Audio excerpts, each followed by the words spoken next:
In the quiet hours of the evening, when the world outside begins to soften into shadows, I invite you to settle into a place of comfort as we drift together into tonight's story.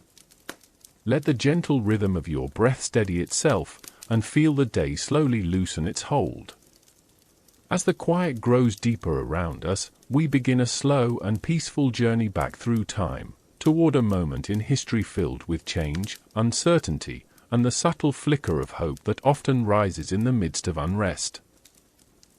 Tonight's story carries us to the vast reaches of early 20th century Russia, where the winter winds moved through long avenues and the lamps of distant cities glowed like small islands in an ocean of frost.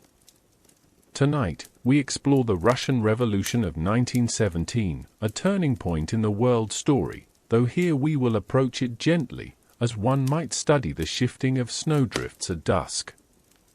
This was a year when old structures trembled and new voices stirred in the cold morning air.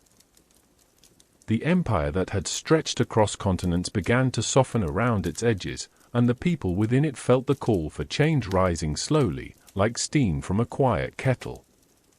Though the events themselves were filled with intensity, we will move through them with calm footsteps, pausing often to breathe, to notice the soft texture of the moment, and to let the story unfold at a restful pace. As background historian, I will guide you through this sweeping transformation in a way that feels soothing and steady, as though you were walking with me through an ancient corridor where each echo is softened by time. You will hear of a weary people who longed for bread and warmth, of a monarchy grown fragile under the weight of distant wars, of peaceful protests that drifted into something larger, and of ideas that glowed quietly at first before blooming into a powerful force. We will listen gently to these moments as though listening through a veil of mist, letting each detail settle softly into place. Tonight's journey will unfold in 20 parts, each shaped to help your mind unwind, each woven with quiet imagery and gentle thoughts. As we begin, let your shoulders ease, let the quiet rise within you, and allow yourself to drift freely into the soft unfolding of history. Part 1. The soft winds before the storm. In the stillness of this quiet night, let us drift softly into the earliest moments of the year 1917, a year that would reshape the vast expanse of Russia in ways few could imagine at the time. As we begin, imagine yourself walking with me beneath a low winter sky, the light muted and pale, the air carrying that familiar hush that comes just before snowfall. The world feels suspended between breaths, and it is in this delicate pause that our story gently begins. I speak to you as background historian, moving with quiet steps through the faded corridors of memory, inviting you to see the Russia that existed just before its revolution, not as a flash of violence, but as a landscape drifting slowly toward change. Picture long trails of chimney smoke rising lazily above wooden villages, the scent of burning birch settling into the cold. Life here is simple, yet heavy with the weight of hardship. Peasants bend over frozen fields, their breath rising in soft white plumes, their thoughts lingering on the hunger that often follows them through winter. These villages, scattered across endless plains, form the heart of a population that has endured centuries of labor under the rule of a distant Tsar. Their voices have been quiet for a long time, not because they lack feeling, but because the wide landscape has a way of absorbing sound, holding it until the right moment arrives. As we walk further, the scenery shifts toward the cities. Here, the streets of Petrograd glisten with frost, their lamps glowing like golden orbs against the deepening evening. Factories line the horizon, their tall smokestacks pressing into the sky, releasing dark trails that coil above the workers who shuffle home at dusk. These workers feel an ache that is both physical and spiritual, a kind of tiredness that settles into their bones from long hours spent amongst the machines. They are paid little, fed poorly, and housed in cramped quarters where warmth escapes too quickly through thin walls. Yet even in this discomfort, something quiet is stirring among them, a shared awareness that their struggles bind them together. This early whisper of unity is one of the first breezes signaling what is to come. Workers gather in small groups after their shifts, speaking softly to avoid attracting the attention of authorities. The conversations drift from tired complaints to small embers of possibility. Someone mentions the strains of the Great War, how soldiers have fallen by the millions, how shortages at home grow deeper and more painful with each passing month. Someone else speaks of pamphlets passed between hands, carrying ideas of reform and change. At first, these ideas are faint glimmers, flickering like candlelight in a quiet room, but even the faintest flame can warm a gathering of cold and weary hearts. As we continue wandering through these city streets, let us pause and notice that Tsar himself, Nicholas II, far from the cold pavements and hungry crowds. Within the walls of his palace, the world feels muted, sheltered, and strangely untouched by the hardships taking place beyond its gates. Nicholas is steady in his devotion to tradition, perhaps too steady, for he feels that the path of the monarchy must remain unbroken. He carries a gentle demeanor within his family, but the vastness of the empire, with all its conflicts and complexities, stretches beyond his reach. The threads of communication that once held the empire together are beginning to fray, and though he senses unrest, he does not fully grasp its depth. Imagine a quiet moment inside the palace. The air is warm, the floors polished, the curtains gathered neatly by golden cords. Yet even here, a kind of unease drifts through the corridors. Advisors speak in hushed voices, uncertain how to convey the growing frustrations of the people. The Tsar listens, but the world he inhabits feels distant from the frost-bitten workers and soldiers returning from the front lines. This distance, both emotional and practical, creates a silence between ruler and people that grows larger with each passing week. Now let us return to the streets, where the mood has shifted. It is early in the year, and winter is particularly harsh. Bread is scarce. Crowds form outside shops, the lines stretching like long, dark threads through the snow. Mothers clutch their children close to their coats, waiting for hours in hopes of receiving enough food to last a day or two. When no bread arrives, the quiet of the crowd deepens into something heavier. The air feels colder, the wind sharper, and the silence begins to crack. People murmur, then speak, then call out in frustration. Though no one intends it, a shared grief turns slowly toward a shared voice. In the factories, another kind of tension begins to rise. Workers sense that conditions will not improve unless they raise their voices. Some recall the events of 1905, when protests were met with violence, but memories of fear do not fully smother the feeling that now, perhaps more than ever, they must be heard. The first strikes are small. A few groups of workers refuse to enter the factories, standing instead in small circles with tired faces turned toward one another. Their breath mixes in the freezing air as they speak of wages, of food, of war. The stillness of these moments contains a strange kind of courage, quiet but resolute. As we drift gently through this landscape, it becomes clear that the winds of change do not arrive all at once. They move gradually, like the shifting of snow across plains, shaping the future with patient persistence. The Russian people, stretched thin by war and hunger, begin to sense that they are approaching a threshold. Something new waits beyond it, though its shape is still uncertain, like a distant figure seen through swirling frost. And so, in this soft beginning of 1917, we feel the first tremors of a long-awaited transformation. The whispers grow stronger, the gatherings larger, and the quiet determination of the people begins to glow beneath the cold surface of winter. Part 2. The Winter of Unrest. In the soft unfolding of our story, Let us drift deeper into the winter of 1917, a winter whose quiet heaviness settled over Russia like a thick blanket of frost. As we continue together, imagine that the snow has grown deeper around our quiet footsteps, the world hushed beneath its weight.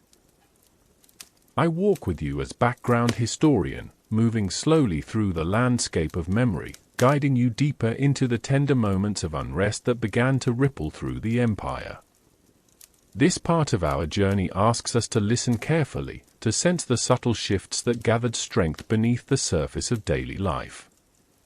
The winter nights stretch long across the land, and in Petrograd the cold settles into the bones of the city. Streets that once carried the lively murmur of workers returning home now feel strangely hollow. Lamps glow in windows, but the light they cast seems thinner, as though dimmed by the scarcity pressing in from every direction. Bread shortages grow harsher, and with each passing week the lines outside bakeries reshape themselves into restless clusters. People arrive in the early hours, waiting in the darkness with a hope that feels fragile, almost brittle in the cold morning air. Imagine standing among them. The snowflakes drift gently down, collecting in the folds of coats and woolen hats. A woman cradles her child close, whispering soft comforts while glancing anxiously at the thin supply carts. An elderly man leans on his cane, his breath forming faint clouds as he shares a quiet word with the person beside him. These moments, humble and weary, carry within them the spark of something much larger.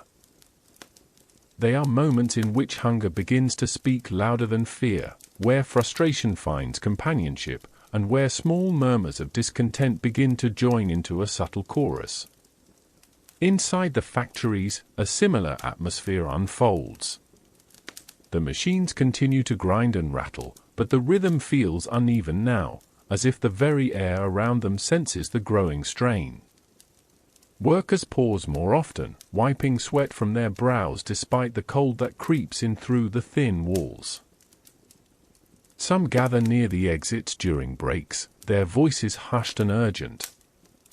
They speak of wages that do not keep pace with rising prices, of families who have gone without meat or bread for days, and of the distant war that seems to drain life and hope from the nation.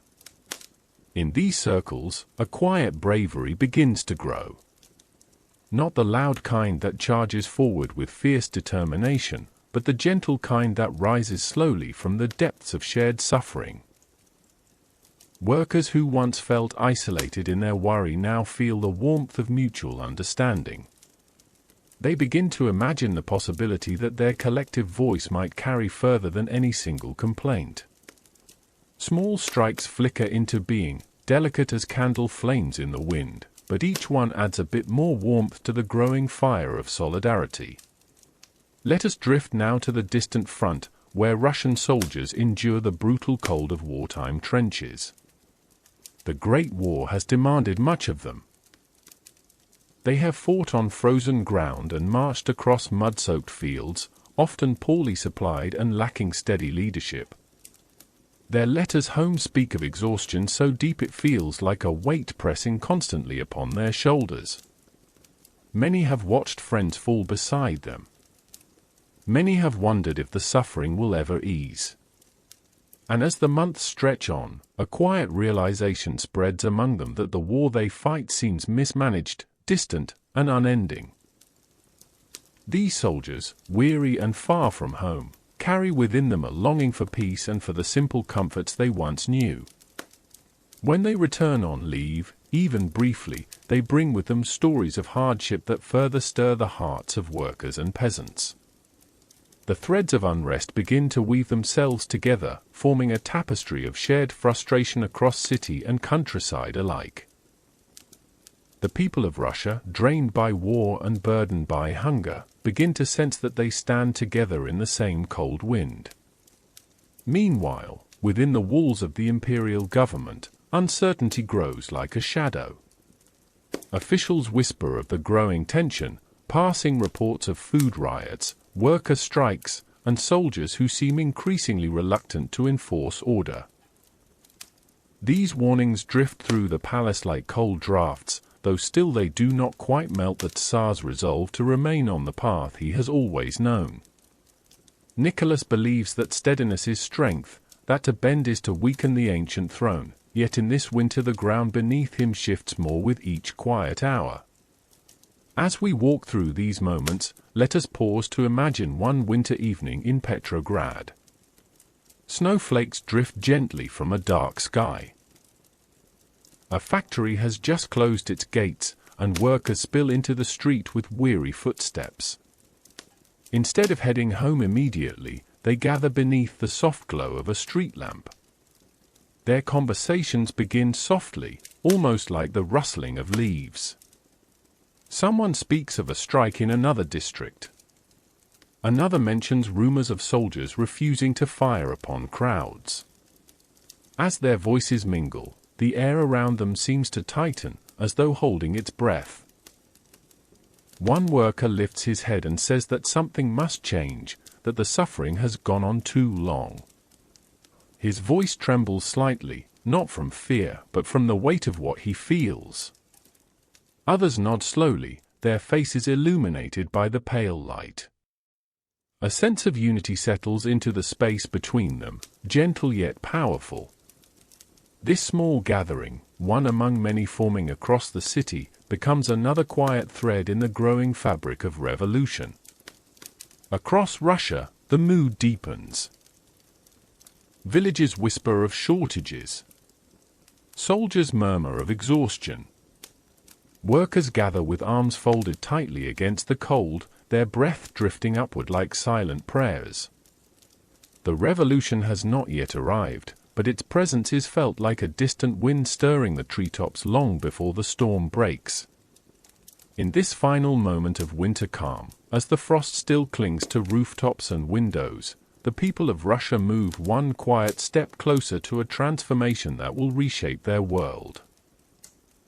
They do not yet know how quickly the tide will turn, nor how the event of the coming months will sweep through their lives like a sudden thaw. Part 3.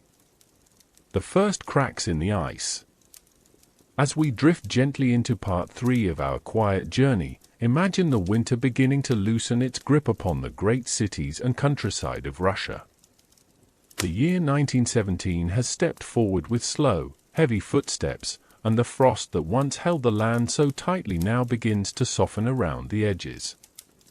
I walk with you again as background historian, guiding you through these early weeks when the silence of frustration gradually rose into something firmer. The air remains cold, yet there is a subtle shift within it, like the first delicate crack appearing across a frozen river. Change is not yet visible in full, but its presence can be felt in the stillness between each breath. Picture the city of Petrograd beneath a pale grey sky. The snow drifts have begun to melt into slush that gathers at the corners of streets, and the people who walk those streets feel a similar sense of softening within themselves. Hunger sharpens their thoughts, and the long months of hardship have left an imprint upon their spirits. Bread, once a simple comfort, has become almost a symbol of hope. Each time a line stretches down a block, each time a shop runs empty before the sun rises, the people feel something tightening within the quiet of their hearts. One morning, in late February, the crowds gather again outside a bakery. The cold nips at their cheeks, but the real discomfort comes from the familiar ache of fear that there will be nothing left for them. The murmurs that ripple through the line are no longer cautious.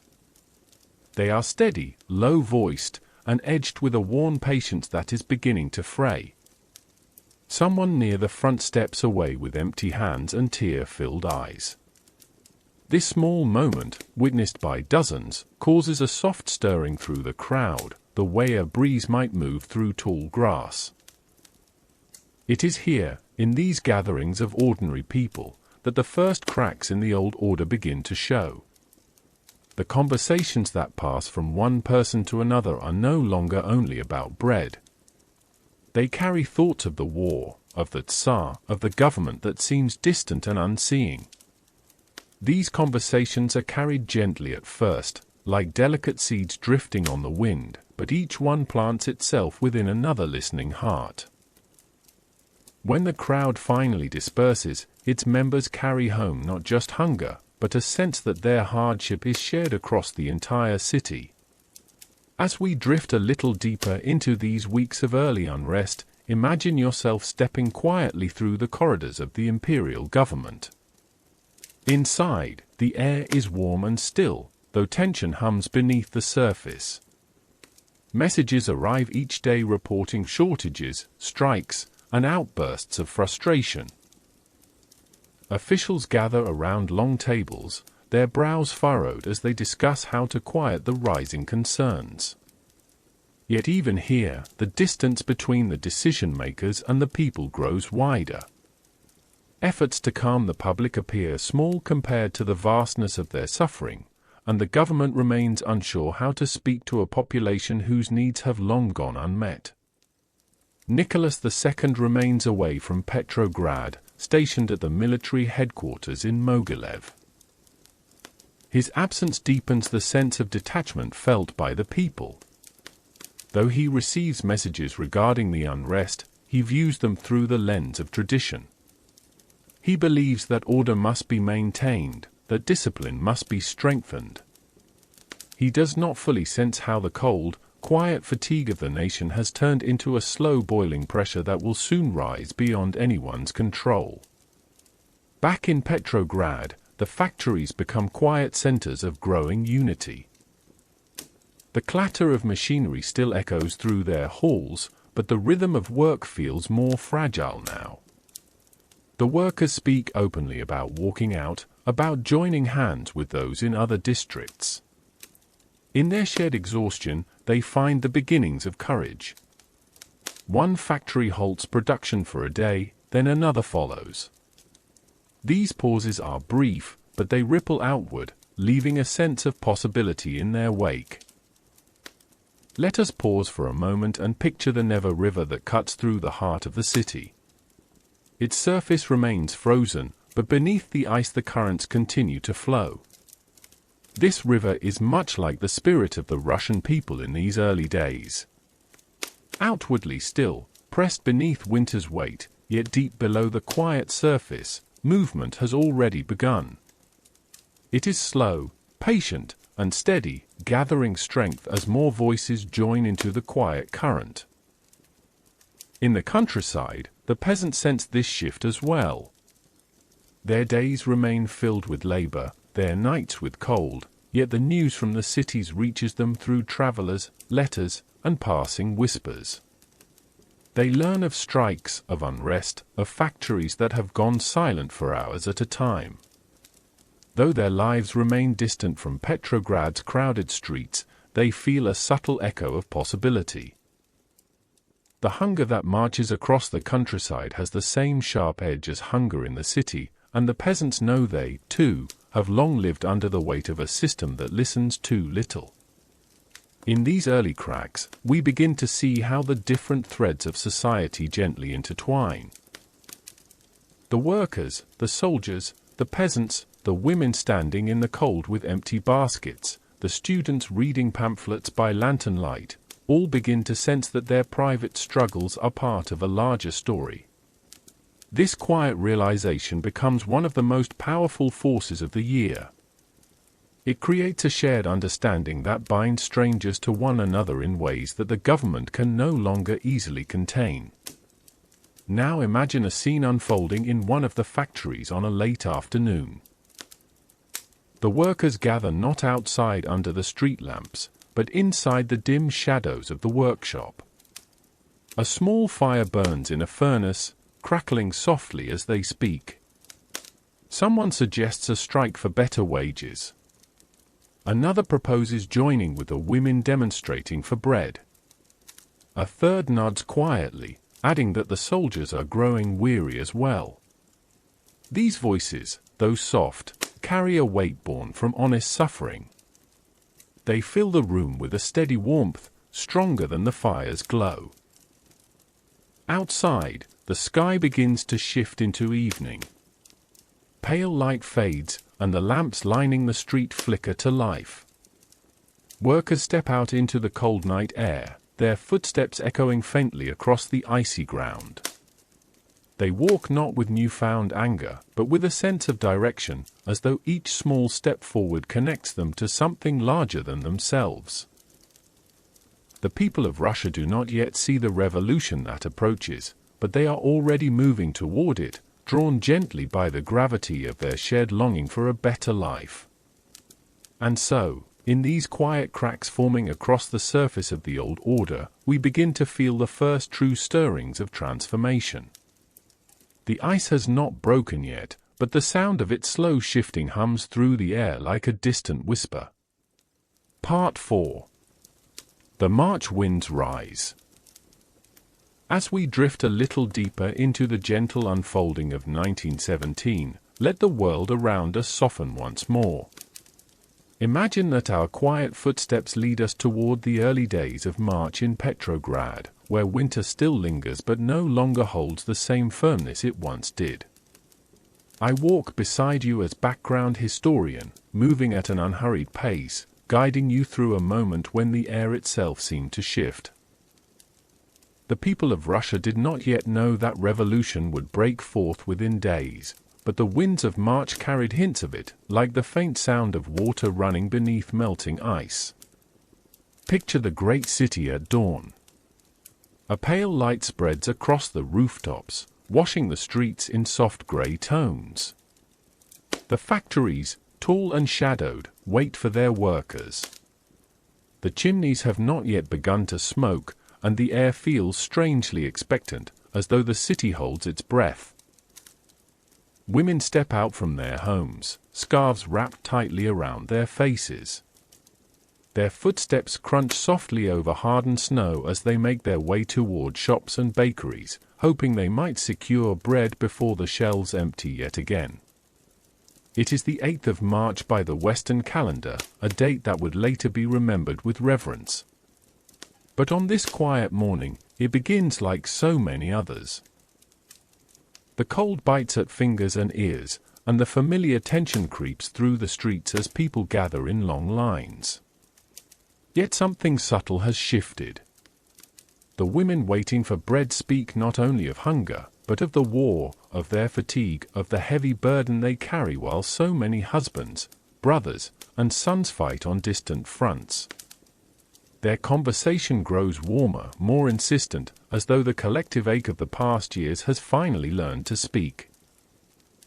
A young woman near the front of the line turns to those behind her. She shares news she heard from a neighbor that another bakery has run out completely. Her voice is weary, but beneath the exhaustion is a tender glimmer of resolve. The others listen with quiet nods. Slowly, almost without planning, they begin to step away from the line. Their disappointment gathers form, shaping itself into motion. One woman lifts her hand, gesturing for others to follow. And so they do, moving down the street with calm, steady purpose. More women join them as they walk, leaving their empty baskets behind. Their numbers grow with each block they pass, like snow rolling into a gentle swell. Soon they are no longer a few dozen, but several hundred. They carry no weapons, only hope and frustration woven into their voices. Their calls begin softly but draw more strength as they echo through the narrow streets. Bread. Peace. Fairness. Their words drift upward like warm breath in the cold air, rising into a chorus that cannot easily be ignored. Workers in nearby factories hear the commotion outside. Many step away from their machines, pausing with hands still coated in dust or oil, listening to the voices gathering beyond the walls. They share glances with one another, each feeling the same tug within their chest. The calls from the street are not unfamiliar. They echo the very thoughts that have filled their own evenings and early mornings. A few workers begin to walk toward the exits. Then more follow. Soon, entire workshops fall silent as men and women pour into the streets, joining the swelling crowd with quiet determination. These early moments of march do not feel loud or chaotic in the way revolutions are often imagined. Instead, they carry the softness of a rising tide, slowly lifting the spirits of tens of thousands. In the midst of the crowd, imagine walking with them. Feel the gentle press of people on either side, the soft warmth of shared breath, the hush of footsteps moving together across icy ground. Their faces reflect exhaustion, but also a growing light, as though each person begins to sense that they are no longer alone in their struggle. Across the city, the police watch with uncertainty. Protests have happened before, but this gathering seems different. It is larger, more unified, and infused with a calm insistence that unsettles those tasked with keeping order. Messages are sent to government officials, warning them that the demonstrations are swelling. Some urge swift action. Others advise caution. But the empire is already stretched thin. The Tsar is far away. The ministers disagree among themselves. And the people of Petrograd continue to move with a quiet strength no one anticipated. In a nearby barracks, soldiers hear the chants drifting through the streets. These are young men, many pulled from the countryside, many weary of fighting and deeply aware of the hunger their own families suffer. They stand at the windows watching the demonstrators pass, their expressions troubled, conflicted. They have been told to maintain order, yet the faces in the crowd look no different from those of their mothers and sisters. Some soldiers step outside, drawn by the sight of peaceful marchers. Their officers bark commands, but hesitation fills the air. The bond between the people and their soldiers is beginning to fray, not through anger, but through empathy. Back in the heart of the city, the demonstrations grow. What began as a simple protest by women seeking bread becomes a vast river of citizens flowing through Petrograd's streets. Their voices deepen into a steady hum, strong enough to vibrate through the cobblestones beneath their feet. They call for bread, for fairness, for the end of the war that has consumed their loved ones. And though their words carry pain, they are spoken with a remarkable calm, as though each syllable is cushioned by the hope of being heard. As evening approaches, the pale sunlight fades into a soft blue dusk. Lanterns and street lamps flicker to life, casting gentle halos over the moving crowd. Snow begins to fall once more, drifting among the demonstrators like small illuminated feathers. The protest does not dissolve as night settles in. Instead, it continues with quiet perseverance. The people walk slowly, their voices steady, their breath rising into the frost-filled air. They sense that something significant is taking shape, though its full form remains hidden behind the curtain of unfolding time. Across the city, whispers begin to spread even faster than the protests themselves. The workers have joined the women. The soldiers are unsure. The marches grow larger every hour. The old order that once felt immovable now trembles softly, like a great sheet of ice loosening from its hold upon the river beneath it. And so, in these early March days, the first true rise of revolution begins. Not through a sudden roar, but through the gentle, insistent voices of ordinary people, stepping forward together in the cold. Part 5. When the soldiers stepped forward. As we drift gently into Part 5, let the world around us become still once more. Imagine Petrograd wrapped in a quiet evening haze, the lamps glowing softly through drifting snowflakes, the sounds of distant voices echoing through the wide avenues. The early March demonstrations have grown into steady, flowing rivers of people, moving with calm insistence across the city. I walk with you as background historian, guiding you step by restful step into the moment when the balance of power in Russia began to shift. It is here, in this part of our story, that the soldiers stand quietly at the crossroads between duty and the call of their own hearts. Picture a grey morning rising over the frozen rooftops. The crowds have returned to the streets. Their voices are weary but resolute. Women walk with their scarves drawn close against the cold. Workers move in clusters, speaking softly among themselves. Students join in, carrying small signs wrapped in cloth to protect them from the snow. The demonstrations feel fluid now, like a tide that retreats only for a moment before returning with deeper force. Government officials look upon these gatherings with rising concern. Each hour brings word of a new district joining the movement. Each report speaks of factories fallen silent and workers stepping away from their machines. Messages rush through the bureaucratic channels, yet few answers emerge. The ministers debate. The police hesitate. And the Tsar, still away at military headquarters, receives only fragments of the truth. It is at this moment that attention turns toward the soldiers.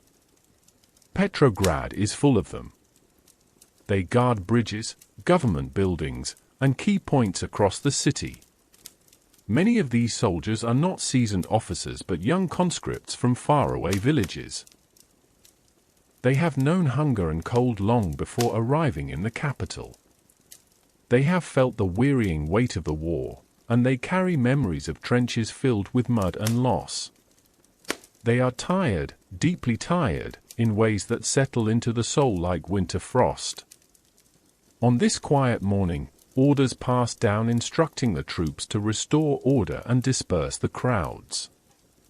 Officers speak firmly, yet unease threads through their voices. The soldiers gather in formation, boots crunching softly over the icy ground. They march toward the crowds, rifles in hand, their breath rising in faint clouds. Yet the moment they draw near, something fragile and powerful happens. The demonstrators do not flee. They do not shout or thrash or break apart.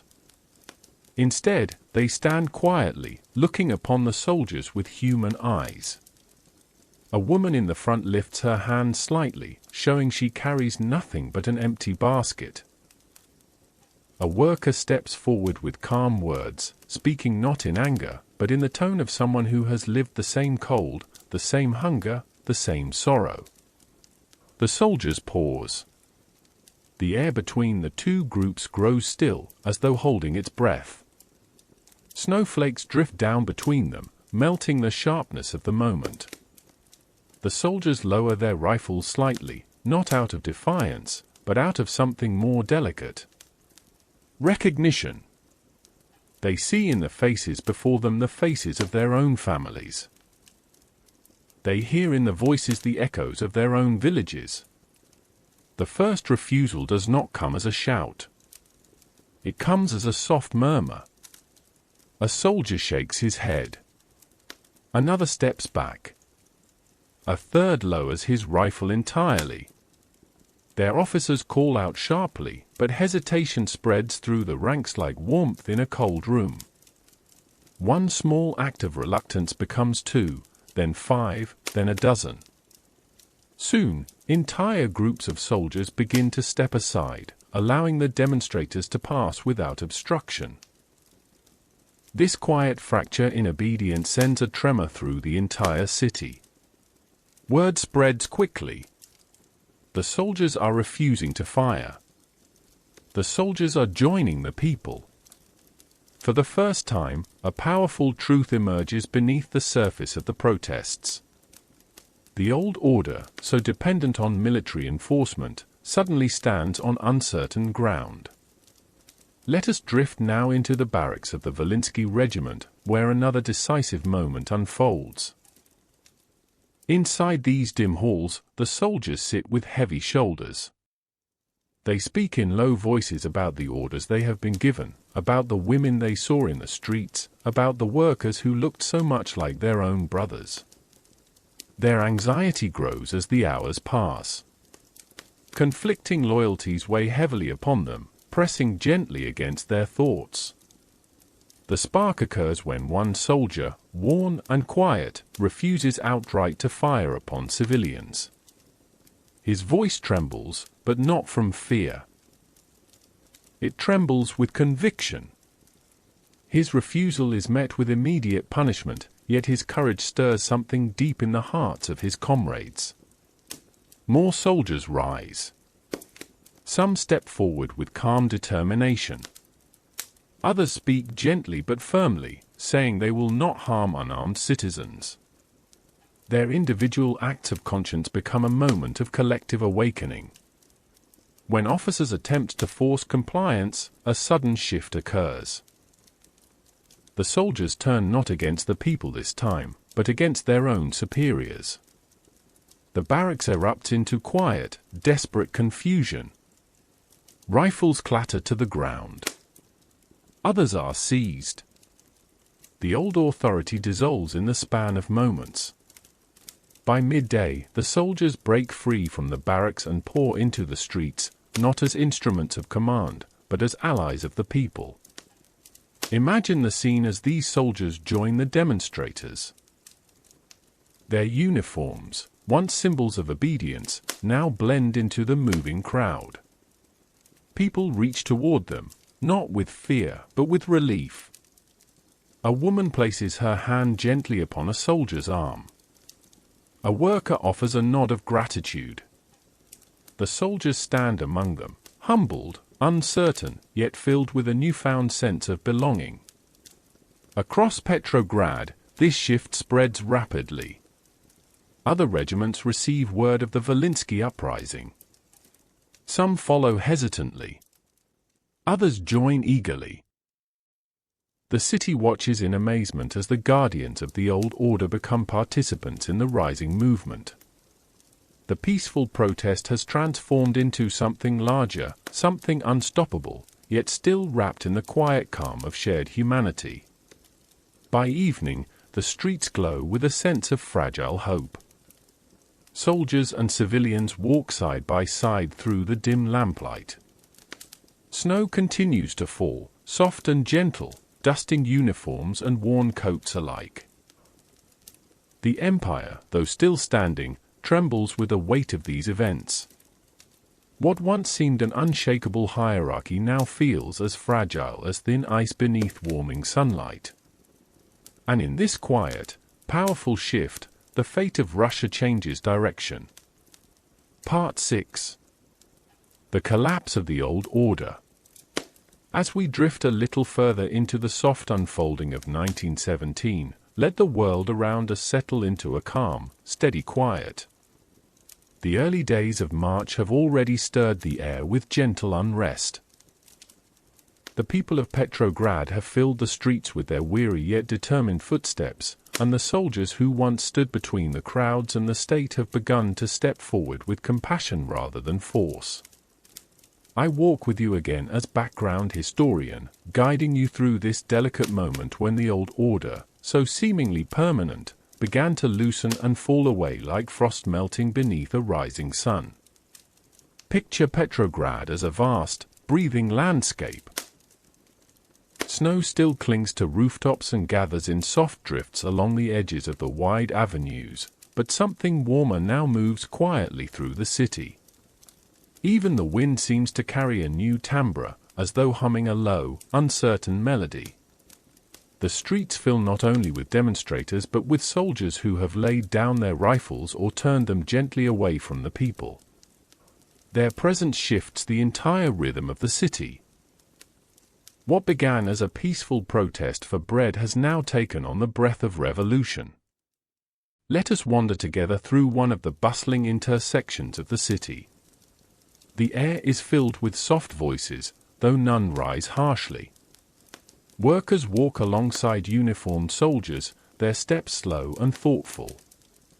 Women with empty baskets move through the crowds, holding their children close, feeling a strange mixture of exhaustion and hope.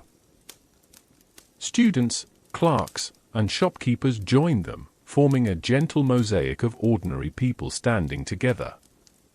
The city that once felt rigid with fear now feels like it is slowly exhaling, releasing years of quiet strain. Inside government buildings, however, the atmosphere is entirely different. Let us drift for a moment into the dim hallways of the Ministry of the Interior. Lamps flicker with uneven light, casting long shadows across heavy wooden desks. Officials move quickly, their footsteps echoing in clipped patterns. Papers rustle. Voices are hushed but sharp, filled with anxiety. Reports pour in from the streets, describing soldiers refusing orders, regiments joining demonstrators, police forces overwhelmed by crowds that remain peaceful yet immense. There is confusion, more than anything. The ministers do not fully understand the depth of the movement rising outside their windows. They have believed for too long that the people could be pacified through warnings or force. But now, with the soldiers stepping away from their posts, the government feels strangely hollow, as though it stands upon a foundation that is quietly dissolving beneath it. Meanwhile, Nicholas II remains far from the events in Petrograd. Imagine him now in the headquarters at Mogilev, surrounded by maps, telegraphs, and weary officers. He receives messages about the unrest, though many are softened or minimized by those attempting to preserve calm. He imagines the protests as temporary, as something that can be subdued once authority is reasserted. He does not yet know that the very pillars of his rule have already cracked. As we drift back toward the city, let us walk into one of the barracks that has not yet joined the uprising. The mood within is tense, heavy. Soldiers sit in silence, listening to distant echoes of footsteps and chants. They know that their comrades have joined the movement. They know that firing upon civilians would not only break them morally, but set them against the tide of change already sweeping through the city. Many sit with their rifles leaning beside them, staring at the floorboards, weighing duty against conscience. A quiet snow begins to fall outside, tapping softly against the windows, as though urging them toward reflection. Elsewhere, more decisive action unfolds. Soldiers from the Volinsky regiment, who refuse to fire on the crowds, begin moving through Petrograd to gather support from other units. Their calm, steady resolve carries a quiet power. When they enter the barracks of the Preobrazhensky or the Litovsky regiments, they do not arrive with harsh commands. Instead, they speak gently, their voices carrying warmth and sincerity. They describe the suffering of the people, the desperation in the streets, the hunger that has touched nearly every home across the empire. Their words stir something deep in their listeners, something that has been waiting to rise. One by one, regiments begin to shift. Some join immediately. Others hesitate, but soon find themselves swept into the quiet momentum of the moment. By the end of the day, more than half the soldiers in the city have turned toward the people. They march not as enforcers, but as protectors. Their presence sends a wave of calm reassurance through the crowds. For the first time in years, the people feel seen. Imagine now the soft glow of evening settling upon Petrograd.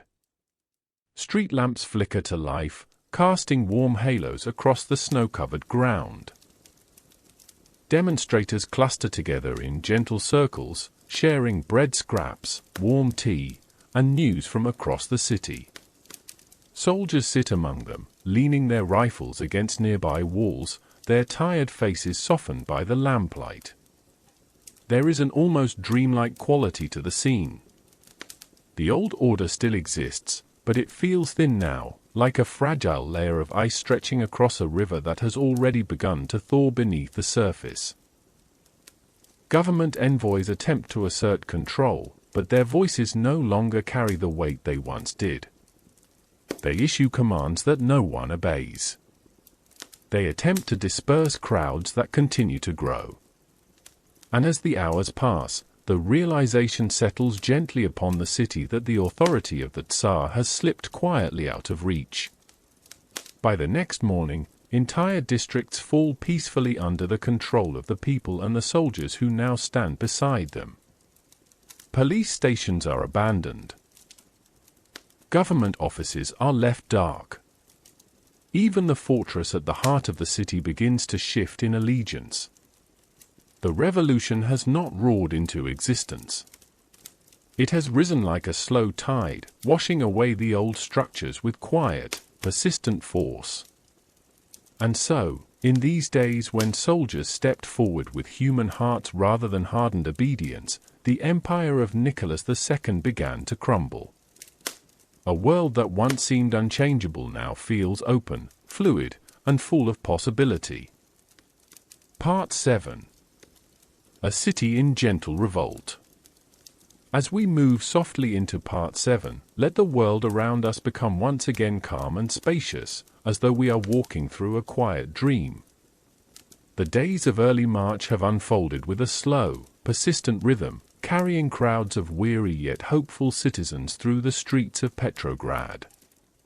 Soldiers have stepped forward to stand beside them, not with raised rifles, but with human hearts stirred by the same hardships that have shaken the people.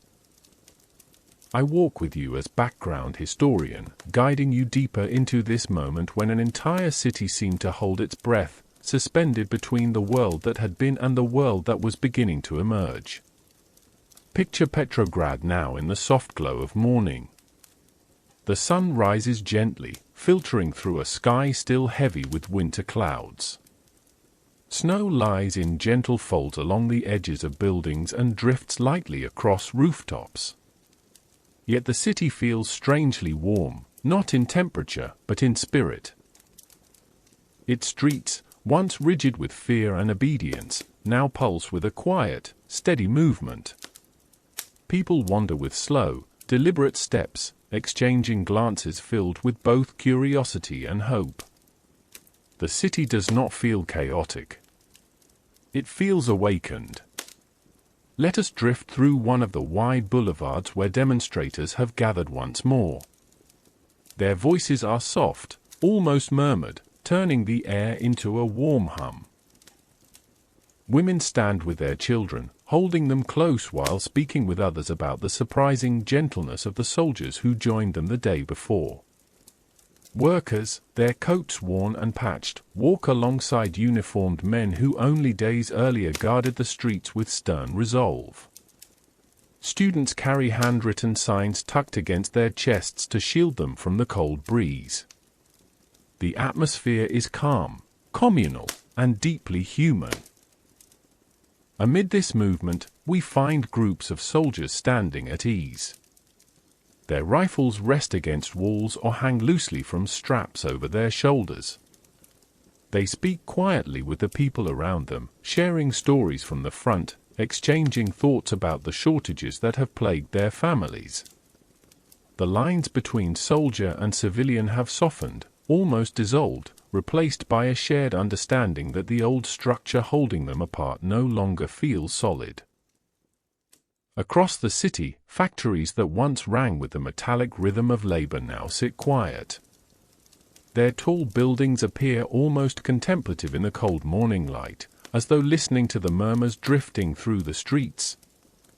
Many workers have not returned to their stations, choosing instead to remain in the swelling gatherings.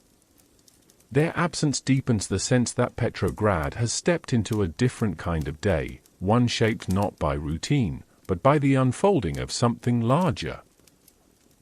Inside the State Duma, the elected legislative body, another kind of quiet tension rises. The deputies gather in long, dim rooms filled with the scent of old paper and cold stone. Many of them have been aware for years that dissatisfaction among the people was growing, but now the reality stands unavoidably before them. They debate in low, urgent voices, struggling to understand the rapid shifts happening across the city.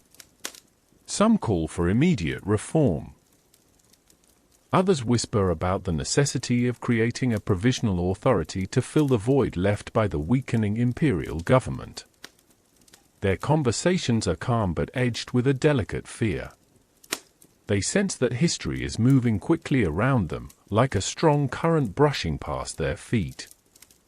The future of Russia, once determined by the steady hand of the Tsar, now feels as though it has slipped into the hands of the people. The deputies understand that they must act before the old order collapses completely, or risk leaving a vacuum that could swallow the nation in uncertainty. As we drift back outside, let us pause near the Tauride Palace, the vast building where the Duma meets. The palace grounds have become a peaceful gathering place for soldiers who have joined the uprising. Some lean against the iron gates, their faces softened by the quiet morning. Others sit in small groups on crates or steps, sharing food or warming their hands over makeshift fires. Their presence here signals a gentle but undeniable shift in authority. The palace, once a symbol of state power, now belongs in spirit to both soldiers and citizens. Further along the street, the police begin to retreat. Some remove their insignia. Others simply step aside as crowds pass. Their authority has thinned like melting frost, dissolving beneath the steady warmth of solidarity rising through the city. They no longer feel able or willing to restrain the people, and instead drift quietly toward the edges of the unfolding story. Let us wander now into a quieter district where families gather in small rooms lit by lanterns. News of the demonstrations and the soldiers' defiance spreads quickly, carried by voices filled with both disbelief and wonder. Mothers tuck blankets around their children while listening to neighbors recount what they saw in the streets. Older men sit with hands folded, shaking their heads slowly as they recall times when such unity seemed impossible. Young people, their eyes bright, feel the stirrings of a future they had only dared whisper about in private. Amid these gentle domestic scenes, a delicate feeling settles over Petrograd. It is not triumph. It is not certainty. It is something softer, something akin to the quiet that follows a long, painful sigh. The people do not yet know where the path ahead leads. They only know that the path behind has cracked and broken beneath them. They walk now through a moment suspended in time, when the old order has faded but the new has not yet taken form. Inside the Tsar's railway carriage, far from Petrograd, Nicholas receives delayed and incomplete reports about the situation. His advisors struggle to convey the magnitude of the events. Nicholas, calm and rooted in his belief in traditional authority, does not yet grasp that the empire he rules is already slipping away. He sends orders calling for firmness, for discipline, for the restoration of order. But the commands, once powerful, now move like faint echoes through a city that no longer hears them. Even the loyal units stationed outside Petrograd begin to waver when messages reach them. The idea of firing upon citizens, upon their own families, feels impossible. They too sense that the movement unfolding in the capital has a quiet strength that no decree can extinguish. As the day eases into a soft twilight, Petrograd glows with the warm, flickering light of lanterns and fires. People continue to gather in gentle clusters, sharing warmth, sharing stories, sharing the sense that their world is shifting beneath their feet in ways both uncertain and hopeful. The revolution that rises through the city does not roar. It hums, steady and deep, like a river beginning to flow after a long winter freeze. And all around, the old order continues to crumble without anger or force, but through the simple, collective awakening of ordinary people. Part 8. The Tsar's last attempts at control. As we drift gently into Part 8, let the quiet around us deepen once more, as though the world has wrapped itself in a soft blanket of twilight. Petrograd continues to move with the slow, steady rhythm of a city in peaceful revolt. The people walk through its wide avenues with calm determination, the soldiers stand beside them with softened expressions, and the winter air hums with the faint, rising promise of change. I walk with you as background historian, guiding you through this delicate moment when Nicholas II, far from the capital, makes his final attempts to hold together an order already dissolving beneath his feet. Imagine him now, the Tsar, standing inside a dimly lit railway carriage. The gentle swaying of the train feels rhythmic and soothing, but the atmosphere around him is weighted with uncertainty. Maps lie spread across a narrow table, pinned down at the edges to keep them from sliding with each motion of the train. His officers stand nearby, their expressions composed but tense. Reports arrive from Petrograd in short, fragmented bursts, each one carrying a sliver of urgency, though none yet convey the full truth of what has taken root in the city. Nicholas reads the messages slowly, letting his finger trace the lines of the telegrams. He sees words like unrest, demonstrations, and refusal, but they feel distant to him, softened by the physical space between the palace he left behind and the vast railway line stretching across the Russian countryside. Outside the window, the world is quiet. Snow blankets the fields in gentle folds. Villages sit tucked beneath heavy roofs, smoke rising from chimneys in pale, wavering strands. The tranquility of the landscape contrasts sharply with the tremors of upheaval rising in the capital. The Tsar believes he can restore order. He has known unrest before and has quelled it through firmness. He imagines that one decisive action will calm the city and send the people back to their homes and workplaces. With this belief in mind, Nicholas issues commands that troops should move into Petrograd to suppress the demonstrations. Yet unbeknownst to him, many of those same troops have already stepped quietly to the people's side. His words travel through telegraph wires that now carry more hope than obedience. Meanwhile, let us drift back into the heart of Petrograd, where the city continues its slow and gentle transformation. The Tauride Palace, once a symbol of measured political deliberation, now hums with a very different energy.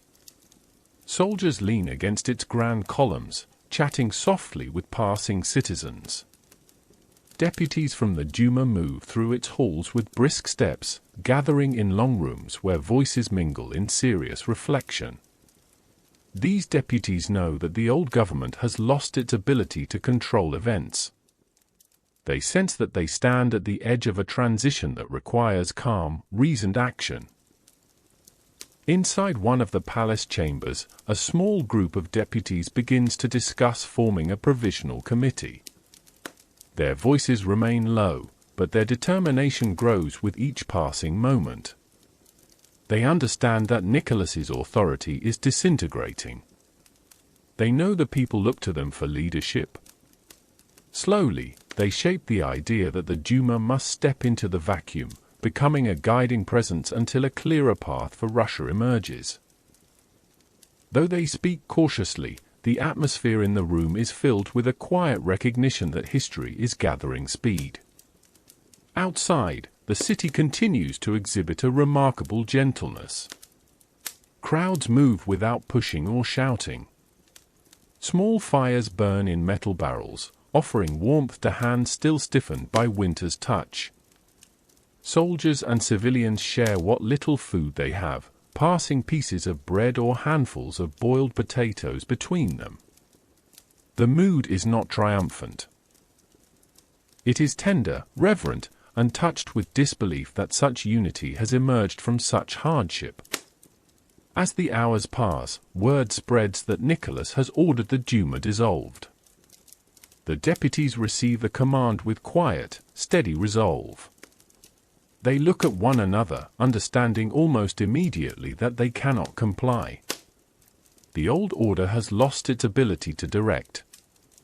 The legitimacy that once flowed from the Tsar has thinned like melting ice. And so, in a calm yet monumental act, the deputies choose to remain in session, continuing their discussions under the growing knowledge that the empire is shifting toward their hands. Let us drift now to the railroad tracks that stretch toward Petrograd. Nicholas, still unaware of the true scale of the uprising, decides he must return to the capital as soon as possible. His train moves slowly through the snowy countryside, its wheels humming steadily. But as the Tsar draws closer to his destination, he receives unsettling news. The tracks ahead have been taken over by troops who no longer answer to him. Entire regiments have defected. Railway stations have fallen under the control of the people and the soldiers who support them. Nicholas's path to the capital is blocked. The realization touches him gently at first, but soon settles into something heavier. He orders the train redirected, hoping to find another route, but each path leads to more reports of loyal units wavering or joining the movement. The railway that once symbolized the Tsar's ability to move across his vast empire now becomes a quiet barrier, marking the boundary between his authority and the rising will of the people. The gentle rocking of the carriage continues, but inside, a sense of inevitability begins to take hold. Back in Petrograd, the people learn of the Tsar's failed return. The news spreads in soft waves, carried through hushed conversations in streets, factories, and barracks. It does not spark celebration, nor does it ignite fear. Instead, it deepens the sense that the old world has begun to fold in upon itself. The empire that had shaped their lives for generations feels suddenly weightless, as though it has drifted away on a quiet wind. As twilight descends, the city glows once more with warm lamps and soft, flickering fires. Citizens share murmurs about the Duma's continued meetings, about soldiers guarding buildings not for the state, but for the people themselves. There is no clear leader, no blueprint for what comes next, yet there is a profound sense of calm unity flowing through Petrograd. The Tsar, riding through the dark countryside, sits alone in quiet reflection. He does not yet know that within days he will be asked to relinquish the throne, that the empire of his ancestors will pass gently into a new chapter. But the calm, definitive steps toward that moment have already begun. Part 9. The moment of abdication draws near. As we drift softly into Part 9, allow the world around us to settle into a deeper hush, as though the land itself is holding its breath. The gentle tides of early March have carried Petrograd into a strange and quiet transformation. The old order has weakened to a thin, trembling thread, and the people move through the city with calm determination. Soldiers stand among them with softened hearts. The Duma quietly shapes a new path, and far away upon the lonely rails, the Tsar journeys through snow and uncertainty. I walk with you again as background historian, guiding you into these final days before a throne that once seemed immovable begins to slip quietly into history. Picture Petrograd upon a soft, grey morning. The sky hangs low, heavy with winter's last remnants, while the air holds a faint chill that brushes gently across the skin. Yet beneath this cold surface, the city glows with a warm undercurrent of unity. Crowds move with unhurried steps, their voices joined in low conversations that drift through the streets like a murmured lullaby. Fires flicker in barrels. Soldiers lean on their rifles, no longer as enforcers, but as companions to the people. The city is alive, yet peaceful, as if standing at the edge of a momentous shift while wrapped in a blanket of quiet calm. Inside the Tauride Palace, the atmosphere is more focused, though still touched by the same softness that has settled across the city. Deputies move through long hallways with documents in hand, their breaths shallow with the weight of responsibility. They gather in tall, echoing rooms where the light from the windows falls in pale rectangles across polished floors. Their discussions, though purposeful, remain gentle. They speak of temporary governance, of stability, of meeting the needs of a people who have long felt unseen. The palace, once a place of hesitant reform, now becomes a cradle for Russia's next steps. Nearby, the soldiers who guard the palace grounds do so with quiet pride. Some sit on steps warmed faintly by the rising sun. Others stand in small groups exchanging stories from the previous days. Their uniforms, once symbols of imperial might, now blend seamlessly with the crowd. They no longer feel separated from the people. Instead, a soft camaraderie has grown, a sense that they are all walking together through a wide doorway opening onto an unknown future. And yet, even as this unity unfolds, the absence of the Tsar hangs over the city like a silent shadow. Nicholas II, traveling through the snowy countryside aboard his dimly lit train, remains physically and emotionally removed from the revolution rising around him. He receives telegrams, but each one offers only a partial truth. His advisors speak cautiously, shielding him from the full enormity of the movement that has taken hold. He still believes, quietly and sincerely, that order can be restored through firmness and reassurance. Let us join him for a moment. Imagine the soft glow of lantern light inside the train carriage. The walls vibrate gently with each turn of the wheels, and the air carries a faint scent of coal and cold metal. Nicholas sits at a small table, reading new messages that speak of unrest, of troops refusing to obey, of ministers unable to contain events. Yet he remains calm, almost detached, as though reading news of a distant storm rather than the dissolution of his own authority. He writes replies with steady handwriting, urging discipline, urging loyalty, urging the restoration of calm. But outside the narrow windows, the snowy landscape rolls softly by, untouched by the desperate words he sends out into the night. The empire he governs, stretched across plains and forests and mountains, is changing in ways that cannot be reversed through orders alone. The breath of the people has joined with the breath of the soldiers, and their shared voice has become stronger than the commands that once flowed from the throne. Back in Petrograd, the sense of a turning point grows subtly with each passing hour. Reports circulate in whispered tones that members of the Duma believe that Tsar must step aside for the good of the nation. Others speak quietly of creating a provisional government that reflects the needs of the people rather than the wishes of the palace. There is no joy in these conversations, no triumph, only a sober recognition that the empire is unraveling. Even those who once supported the monarchy feel a gentle pull toward the reality unfolding around them. In the barracks, soldiers speak in low voices about the possibility of the Tsar's abdication. Some express sorrow, others relief, but most simply feel a quiet acceptance. They have long endured the hardships of war, and many believe that change may bring a softer future. Their rifles rest unused against the walls, like tools that no longer have a purpose. In these quiet rooms, the old threads of loyalty fall away with a surprising gentleness, replaced by a new understanding that the fate of Russia now lies in the hands of its people. As the day unfolds, the Tsar's train attempts once more to reach Petrograd, but soldiers loyal to the revolution have secured the lines.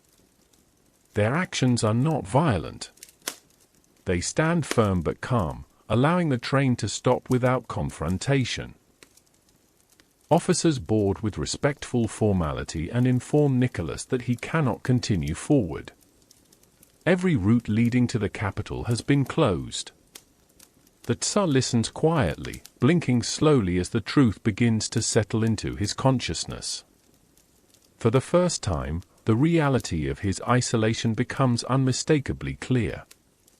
He retreats into the narrow compartment that serves as his private quarters.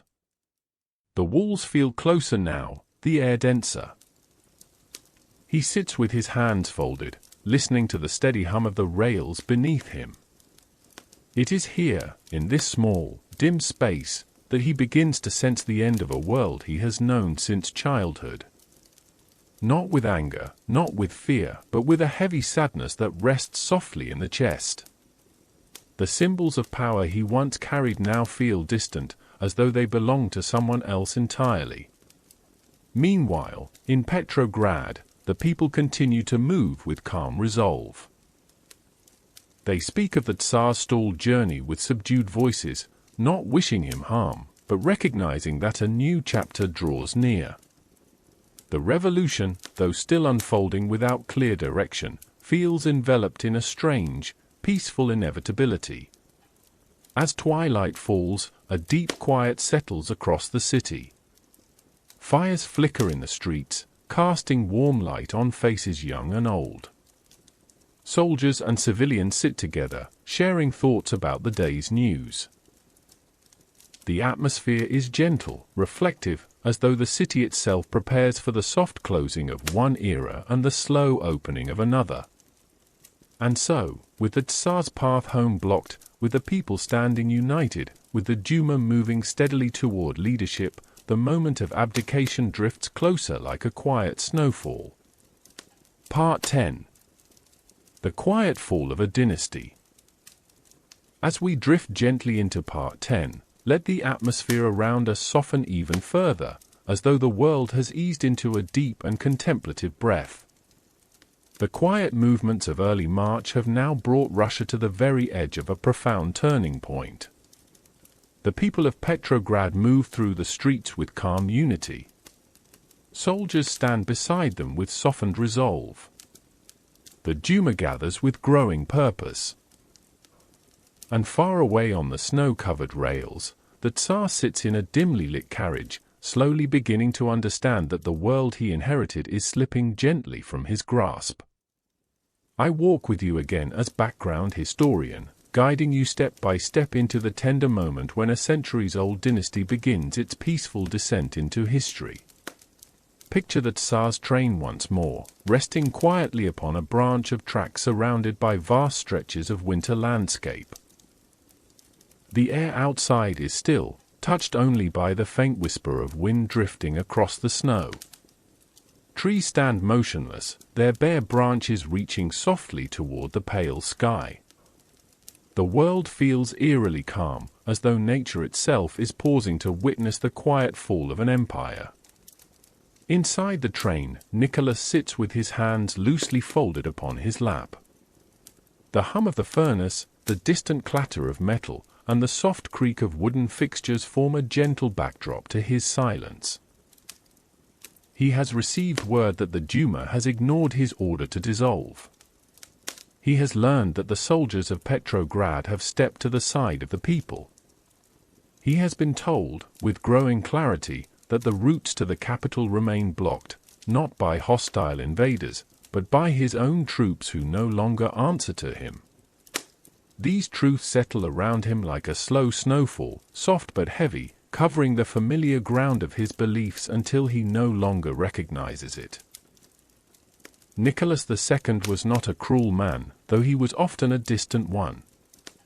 His faith in tradition, in autocracy, in the unbroken strength of the throne, had always been unwavering. Now that faith trembles quietly, much like a candle's flame flickering in a gentle breeze. He paces the narrow length of his carriage, glancing from telegrams to maps to the curtained windows. Each step he takes seems cushioned by the realization that no command he issues will turn the tide rising in Petrograd. Let us drift now into the Tauride Palace, where the Duma has gathered for one of its most important sessions. The long rooms echo softly with footsteps, murmured conversations, and the sighs of weary men who know that Russia stands at the edge of a precipice.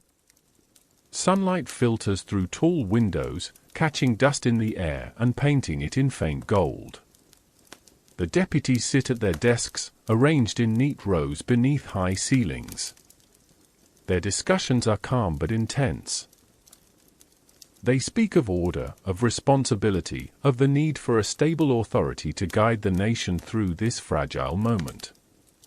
They conclude, almost unanimously, that the Tsar must abdicate.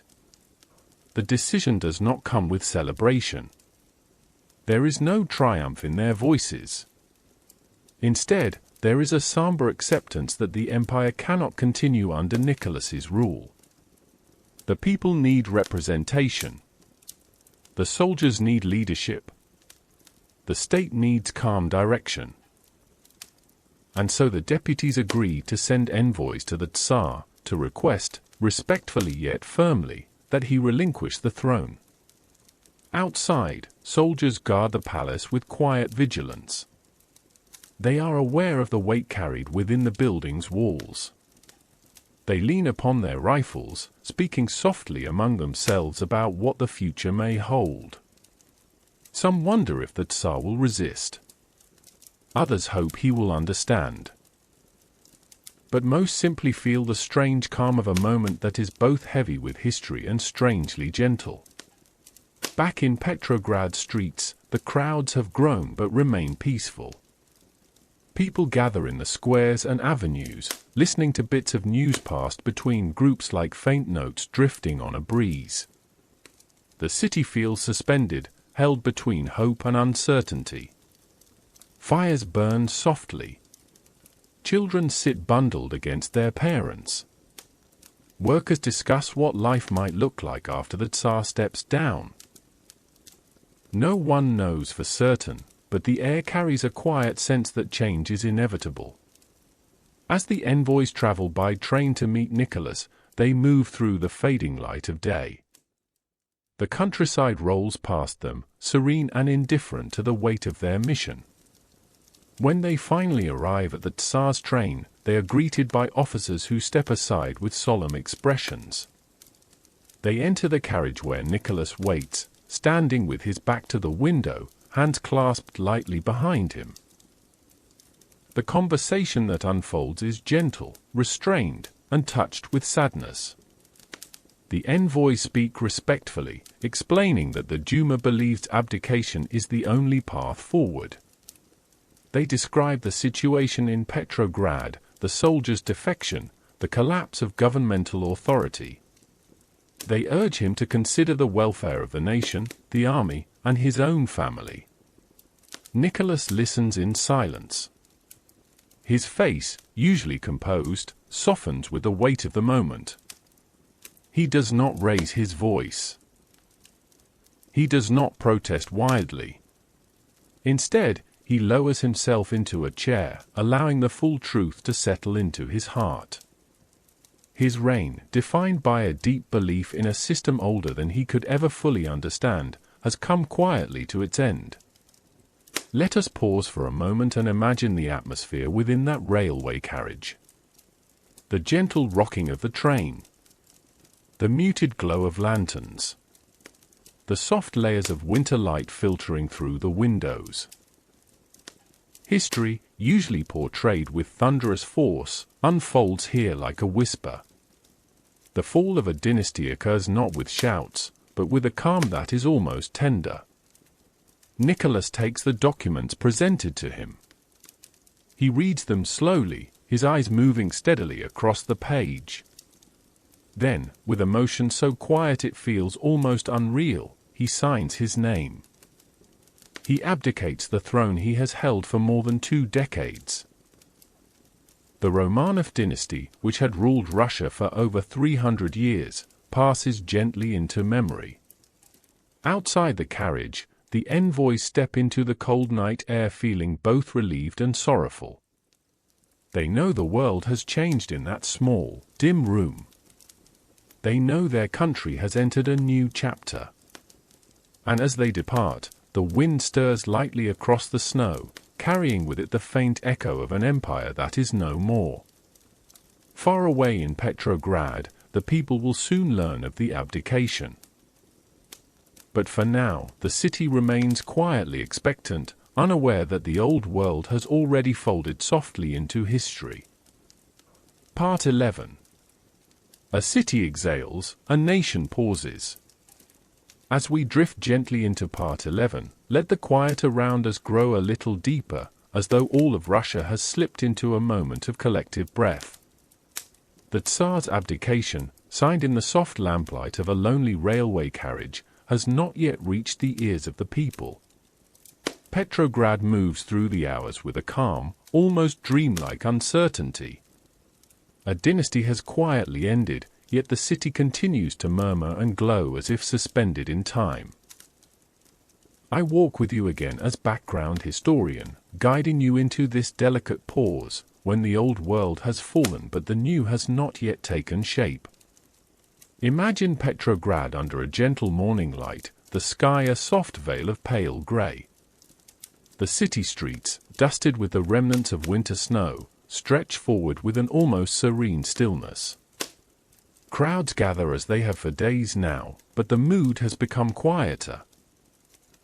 The restless energy that once pushed through the marches has settled into a steady murmur. People move with unhurried steps, leaning close to one another as they share bits of rumor, subtle whispers of what may be happening beyond their reach. The soldiers who stand among them mirror this calm. Their rifles remain slung but untouched. Their expressions carry a mixture of fatigue and gentle resolve. Some warm their hands by small fires in metal barrels. Others sit upon wooden crates, speaking with civilians in voices softened by exhaustion. A strange unity binds them. They no longer serve a monarch. They serve, perhaps unknowingly, the quiet will of the people. At the Tauride Palace, where the Duma continues its steady and cautious work, the atmosphere hums with restrained purpose. Deputies gather in long rooms scented faintly of ink and paper. Their faces show the weight of days spent navigating a country in transition. They do not yet know that Nicholas has abdicated, though they expect the news to arrive at any moment. And so they work with deliberate calm, shaping the first outlines of a provisional authority that might hold the country together through the fragile months ahead. Let us wander through the palace for a moment. Imagine the soft creak of floorboards beneath boots and the gentle shuffle of papers. Conversations drift from room to room, not in heated tones, but with quiet intensity. Some deputies speak of forming a temporary government. Others discuss the immediate concerns of food distribution, the demobilization of loyal troops, and the maintenance of order. They know that hope alone will not steady a nation. They must act, yet they must act gently, for the people they lead have been stretched thin by hunger, war, and years of hardship. Outside the palace, the scene broadens into the city once more. Crowds cluster near the gates, hoping for news. They stand wrapped in shawls and coats, rubbing their hands together against the cold. Children peer curiously through iron railings, sensing only that something important hovers in the air. Peddlers circulate through the groups, offering simple goods, their voices soft. Even the sounds of horses and carriages passing nearby feel muted, as though Petrograd has slipped into a quieter tempo. And still, the news has not yet come. Let us drift now toward the workers' districts. Tall brick buildings rise into the dull sky, their windows glowing faintly from stoves lit inside. Families gather near these small hearths, listening intently as neighbors recount what they have seen in the streets. Some speak of soldiers laying down their arms. Others mention the Duma's bold decision to remain in session despite the Tsar's orders. Many voice the same hope, spoken in tones both cautious and reverent, that perhaps life may become gentler now. In the factories, though the machines remain silent, the buildings seem to breathe softly, as if resting from years of ceaseless strain. A few workers wander through the yard, crunching lightly over patches of melting ice. They talk among themselves about wages, working hours, and the promise that the sacrifices of recent days might not be in vain. They do not yet sense the full significance of the turning point unfolding far away on the rails, but they feel its tremors as gently as one might feel the first soft movements of spring beneath winter's snow. Meanwhile, in a quiet barracks on the outskirts of the city, a group of young soldiers sits together on wooden bunks. They speak in low voices, reflecting on the past days with a mixture of relief and lingering uncertainty. One leans forward, elbows on his knees, and wonders aloud what will become of the monarchy. Another, older and more weathered, simply shakes his head, saying he cannot imagine the world without a Tsar, yet senses that such a world is approaching. Their conversations fold gently into the stillness of the room, like warm breath fading into the cold air. Now let us return to the Tsar's train, which sits motionless upon the rails as daylight softens across the snow. Nicholas remains inside, surrounded by a silence that feels almost sacred. He has signed away the throne. His decision now rests quietly between him and history. His officers move through the adjacent carriages with subdued solemnity. They speak softly, reluctant to break the stillness that has settled over their sovereign. Some feel sorrow. Others feel relief. All feel the weight of a moment too large for words. As evening approaches, a messenger departs from the Tsar's train with the signed abdication. He travels through the countryside with a mixture of haste and reverence, carrying documents that will reshape the fate of millions. Each mile he covers brings Russia closer to the moment when the people will learn that the centuries-old rule of the Romanovs has come to an end. In Petrograd, dusk lays a soft purple hue across the rooftops.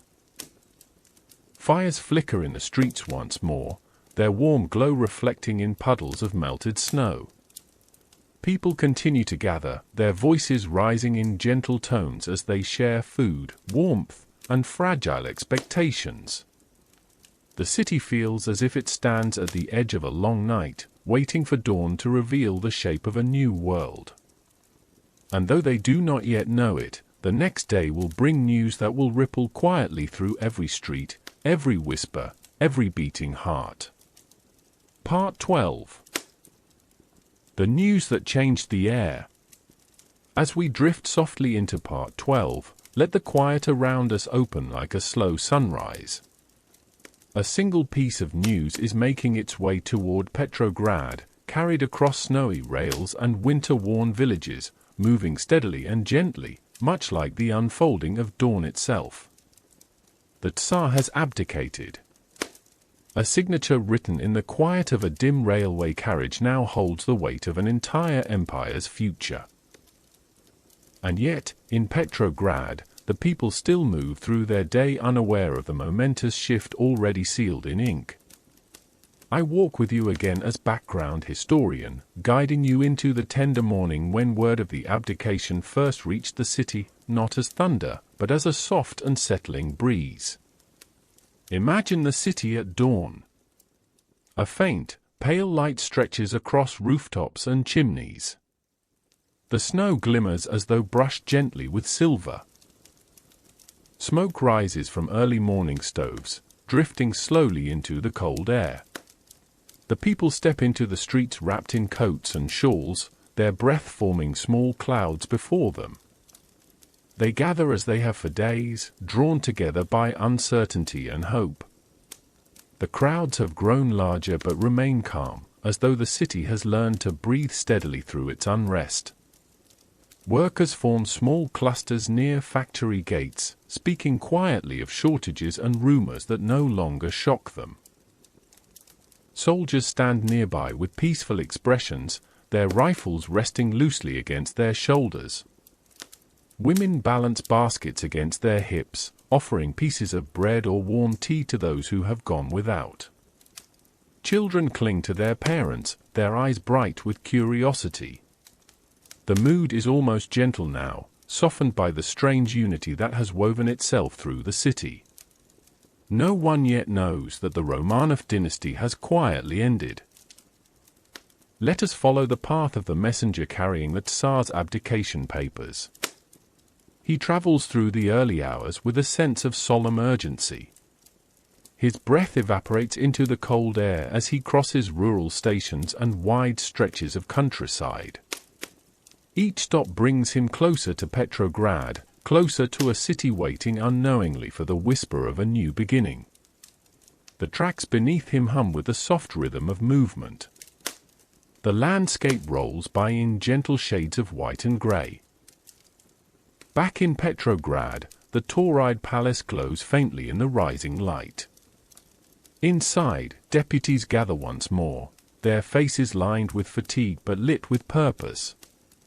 Papers are spread across tables. Discussions weave quietly from one chamber to another. They speak of forming a provisional government, of appointing ministers, of restoring stability to the trembling nation. Their voices are steady, but still touched with anticipation, for they sense that the moment of the Tsar's decision must soon arrive. Throughout the palace, soldiers stand guard with calm vigilance. Their expressions reflect a mixture of uncertainty and pride. They know that the fate of their country is being shaped within these walls. Some speak softly of their families. Others watch the gates, scanning the horizon for any sign of news. The first messenger reaches the outskirts of the city. His arrival does not spark immediate excitement. He carries a sealed packet, and only a few officials greet him, their eyes tired but attentive. They step into a small room warmed by a single stove and open the papers with cautious hands. When they read the words, their breath stops for a moment. The Tsar has abdicated. The throne is empty. The empire has shifted. There is no cry of celebration. No rush of voices. Instead, a deep stillness settles into the room. The officials exchange long, contemplative looks. They bow their heads slightly, acknowledging the weight of the moment. Then, carefully, they prepare to bring the news to the palace. As the message travels through the dim hallways of the Tauride palace, the men who receive it respond with a quiet solemnity. Some sit down, their hands resting gently on the edges of tables. Others lean back in their chairs as though absorbing the truth not only with their minds but with their entire bodies. A few close their eyes for a moment, letting silence soften the edges of the revelation. Nicholas II is no longer Tsar. Let us drift outside, where the news begins to ripple softly through the city like a warm breeze stirring the snow. A small group of deputies steps out onto the palace steps, speaking in hushed tones to officers who had gathered there out of habit. One officer listens with widened eyes. Another exhales slowly, letting the weight lift from his shoulders. They share the news with their men not with shouts, but with quiet explanation. The soldiers bend their heads forward, absorbing the words. Word spreads from soldier to citizen. A mother standing near a street vendor hears it from a young infantryman who speaks with gentle astonishment. A worker hears it from a fellow comrade who had overheard the exchange near the palace gates. A group of students, huddled near a lamppost, receives the news from a passing clerk who whispers the words with reverence. The Tsar has abdicated. Some gasp softly. Others stand very still, feeling the gravity of the moment settle into their bones. A few release long breaths, as though letting go of a weight they have carried for too many years. There is no cheering. No triumphant wave of emotion. The mood that sweeps through Petrograd is one of deep quiet, a reflective settling of the heart that accompanies endings both sorrowful and necessary. Let us pause and imagine the city as the news spreads from block to block. The snow seems to fall more gently. The fires flicker with a warmer glow. Conversations become softer, more intimate. People look into one another's eyes with a shared recognition that their world has changed. For some, the change feels like a promise. For others, it feels like uncertainty. For all, it feels profound. Inside small homes across the city, families gather around stoves to discuss the news. Some bow their heads in prayer. Others speak of hope for a gentler future. A few elderly citizens wipe tears from their eyes, remembering the long sweep of history that has brought them to this moment. In the barracks, soldiers sit quietly upon their bunks, their lamps casting halos of gold across the room. They speak in murmurs, reflecting on the role they played in the peaceful shift of their nation. Their rifles rest unused beside them, symbols of a duty that has transformed. And in the Tauride palace, the deputies now understand with certainty that they must step forward. The people will look to them. The soldiers will look to them. The country, shaken yet hopeful, awaits direction. Outside, the city breathes in deeply. A dynasty has ended, and a new chapter begins. Part 13. The birth of the provisional government. As we drift softly into Part 13, let the world around us ease once more into a calm, steady rhythm. The news of the Tsar's abdication has now settled across Petrograd like a gentle snowfall, quiet but deeply felt. The city breathes with a strange mixture of relief, uncertainty, and hope. The old order has dissolved, not with the clash of armies, but with the soft murmur of a nation ready to step forward together.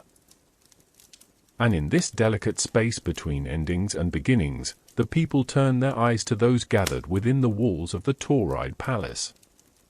I walk with you again as background historian, guiding you into the moment when Russia began shaping its new path beneath the tender light of possibility. Imagine the Tauride palace in the soft morning glow. Its tall columns rise like sentinels, steady and calm amid the shifting world around it. Snow rests lightly upon the stone steps. Soldiers stand beside the entrance, their uniforms dusted with frost, their expressions thoughtful. Civilians linger nearby, their breath drifting into the cold air in quiet puffs. Everyone senses that the palace holds the heartbeat of the nation now. Inside, decisions are unfolding that will touch every life across the vast Russian land. Let us step gently into the grand hall where deputies gather. The room is wide and tall, filled with the muted glow of daylight filtering through high windows. The desks are arranged in careful rows, and the air carries the faint scent of ink and paper. Here, a group of men who only days earlier debated reforms under the shadow of imperial power now find themselves responsible for the direction of an entire country. Their voices remain soft yet steady as they discuss the formation of a provisional government. This moment is not triumphant. It is solemn, touched with the awareness that the people look to them with fragile trust. Many deputies sit with their heads bowed in thought, weighing the immense responsibility ahead. Others lean forward, speaking gently of constitutional order, representation, and the need to restore normal life as quickly as possible.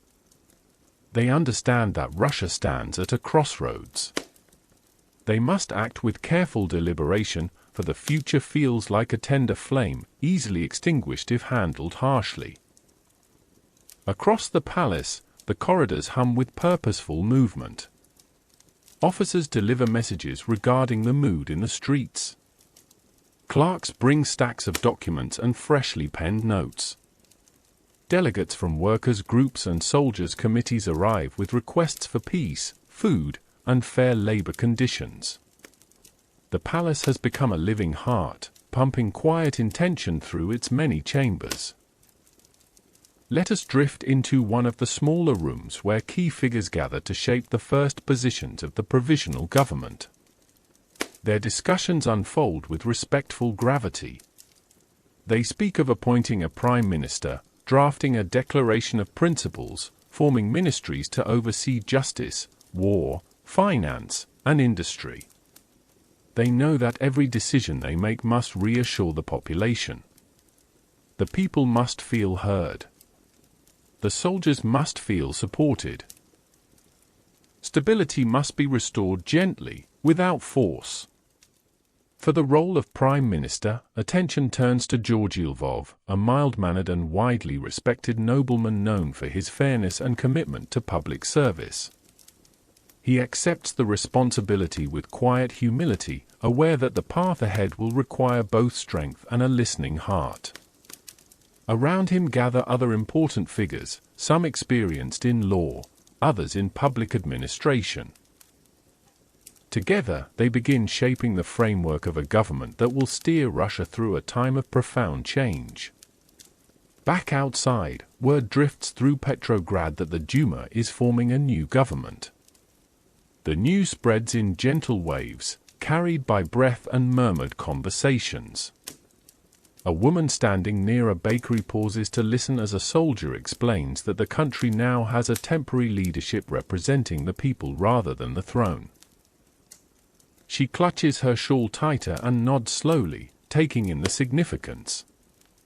A worker hears the same news from a comrade and feels a warm flicker of cautious hope. Students near the never whisper of political renewal. Even the elderly, who have seen decades of hardship, allow themselves a small, tired smile. And yet, with hope comes a quiet undertone of uncertainty.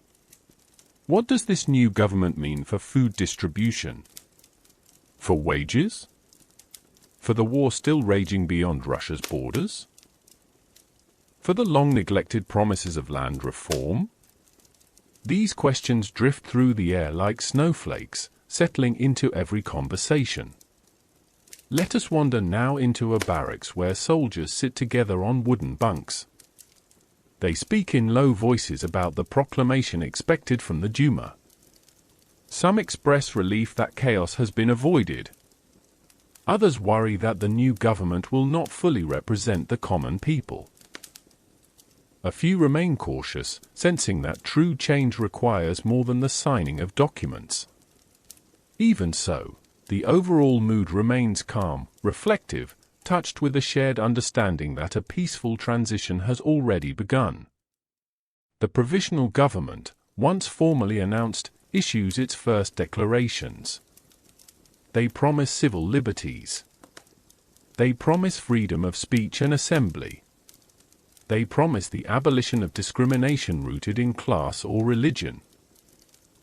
These promises drift through the city like warm light filtering through frost, softening hearts long hardened by struggle. Crowds gather peacefully in the square outside the Tauride Palace as the announcements are read aloud. People listen with quiet reverence. Some hold hands. Others place their arms around family members. A few whisper prayers of gratitude or hope. The city does not erupt into celebration. Instead, it settles into a soft exhale, as though releasing the tension of generations. Inside the palace, the provisional ministers feel the enormous weight of what has just begun. They know they have inherited not only a country, but a wounded one. A country tired from war. A country starving in places. A country restless, yearning for dignity and fairness. They know, too, that they are not the only source of authority emerging in this new moment. For even as the provisional government forms, the soldiers and workers across Petrograd have begun shaping their own councils, known as Soviets. These councils arise from the ground rather than the state, from the collective voice of ordinary people. Their presence will create a delicate duality of power in the weeks and months ahead. But for now, in this quiet moment, the two forces exist side by side, one born in the palace, the other in the factories and barracks, both feeling their way gently through the early days of Russia's new world. As twilight draws across the city, fires flicker once more in the streets. People gather close, sharing warmth, sharing conversation, sharing the fragile comfort that comes from sensing movement toward a gentler future. The old world has ended. The new one is beginning, cautiously, softly, with both hope and questions gently intertwined. Part 14. The Rise of the Soviets. As we drift gently into Part 14, let the evening air settle softly around us, as though the entire city of Petrograd has paused to listen to its own slow breathing. The provisional government has taken its first careful steps, shaping a foundation for a nation in transition. Yet beneath this new structure, another current is quietly forming, rising like a low and steady tide. It comes not from the polished halls of the Tauride palace, but from the factories, the barracks, and the worn wooden tables of workers' hostels. I walk with you again as background historian, guiding you into the tender emergence of the Petrograd Soviet, a new voice shaped not by authority from above, but by the shared desires of the people themselves.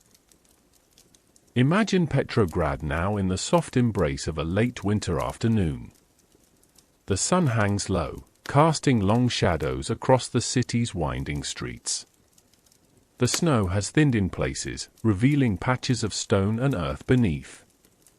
As crowds continue to gather peacefully in the squares, a quiet understanding begins to take hold. The people sense that responsibility must be shared.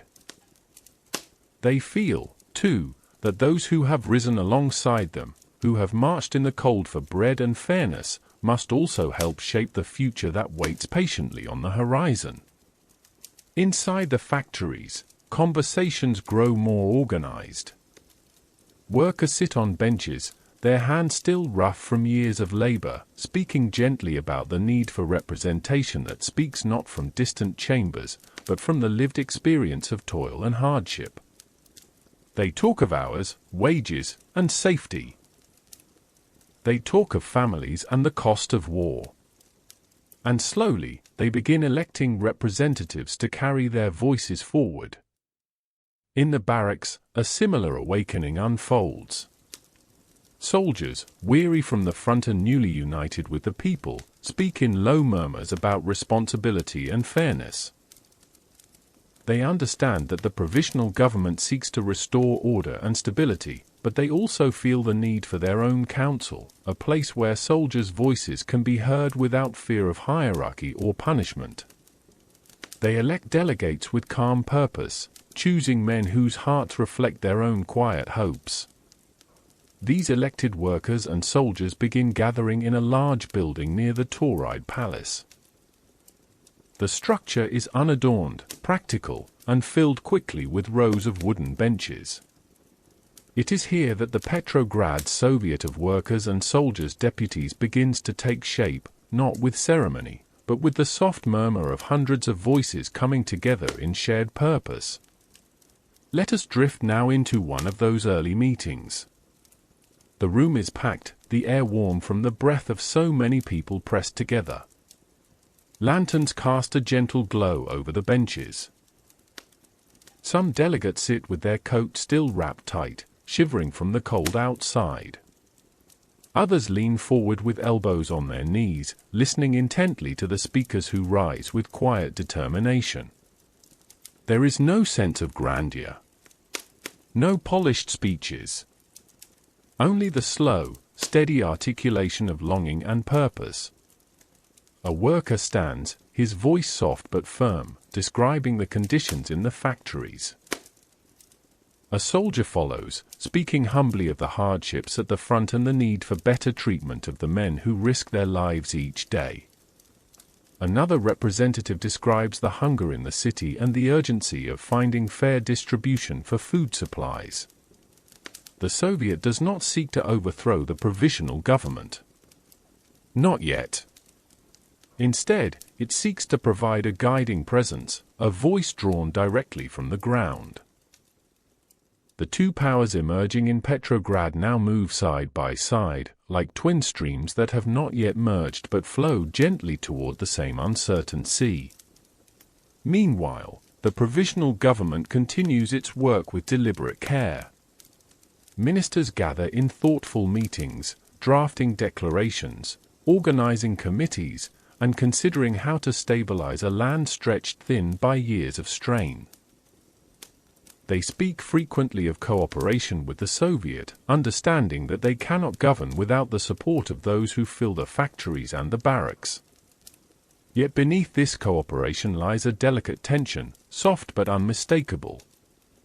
The provisional government represents law, tradition, and structure. The Soviet represents the living heartbeat of the people.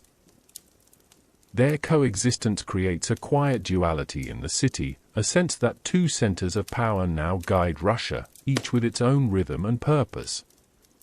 Let us wander through the streets of Petrograd as this new reality settles into place. A young woman carrying a basket of bread hears from a neighbor that the Soviet has issued a call for soldiers to respect only those orders approved by both the Soviet and the provisional government. She nods slowly, sensing the importance even if she does not fully grasp its implications. A group of workers leaving a meeting walk home together through the frost. One speaks softly of the pride he feels knowing that workers now have a voice in shaping the nation. Another expresses a quiet hope that the Soviet will persuade the provisional government to improve wages and conditions. Their footsteps crunch rhythmically over the thinning snow. Soldiers gather around small fires near the river. They talk of the Soviet with modest admiration. Not all trust it. Not all understand it. Yet many feel comfort in knowing that their concerns will be heard by representatives who understand the hardships of the military life.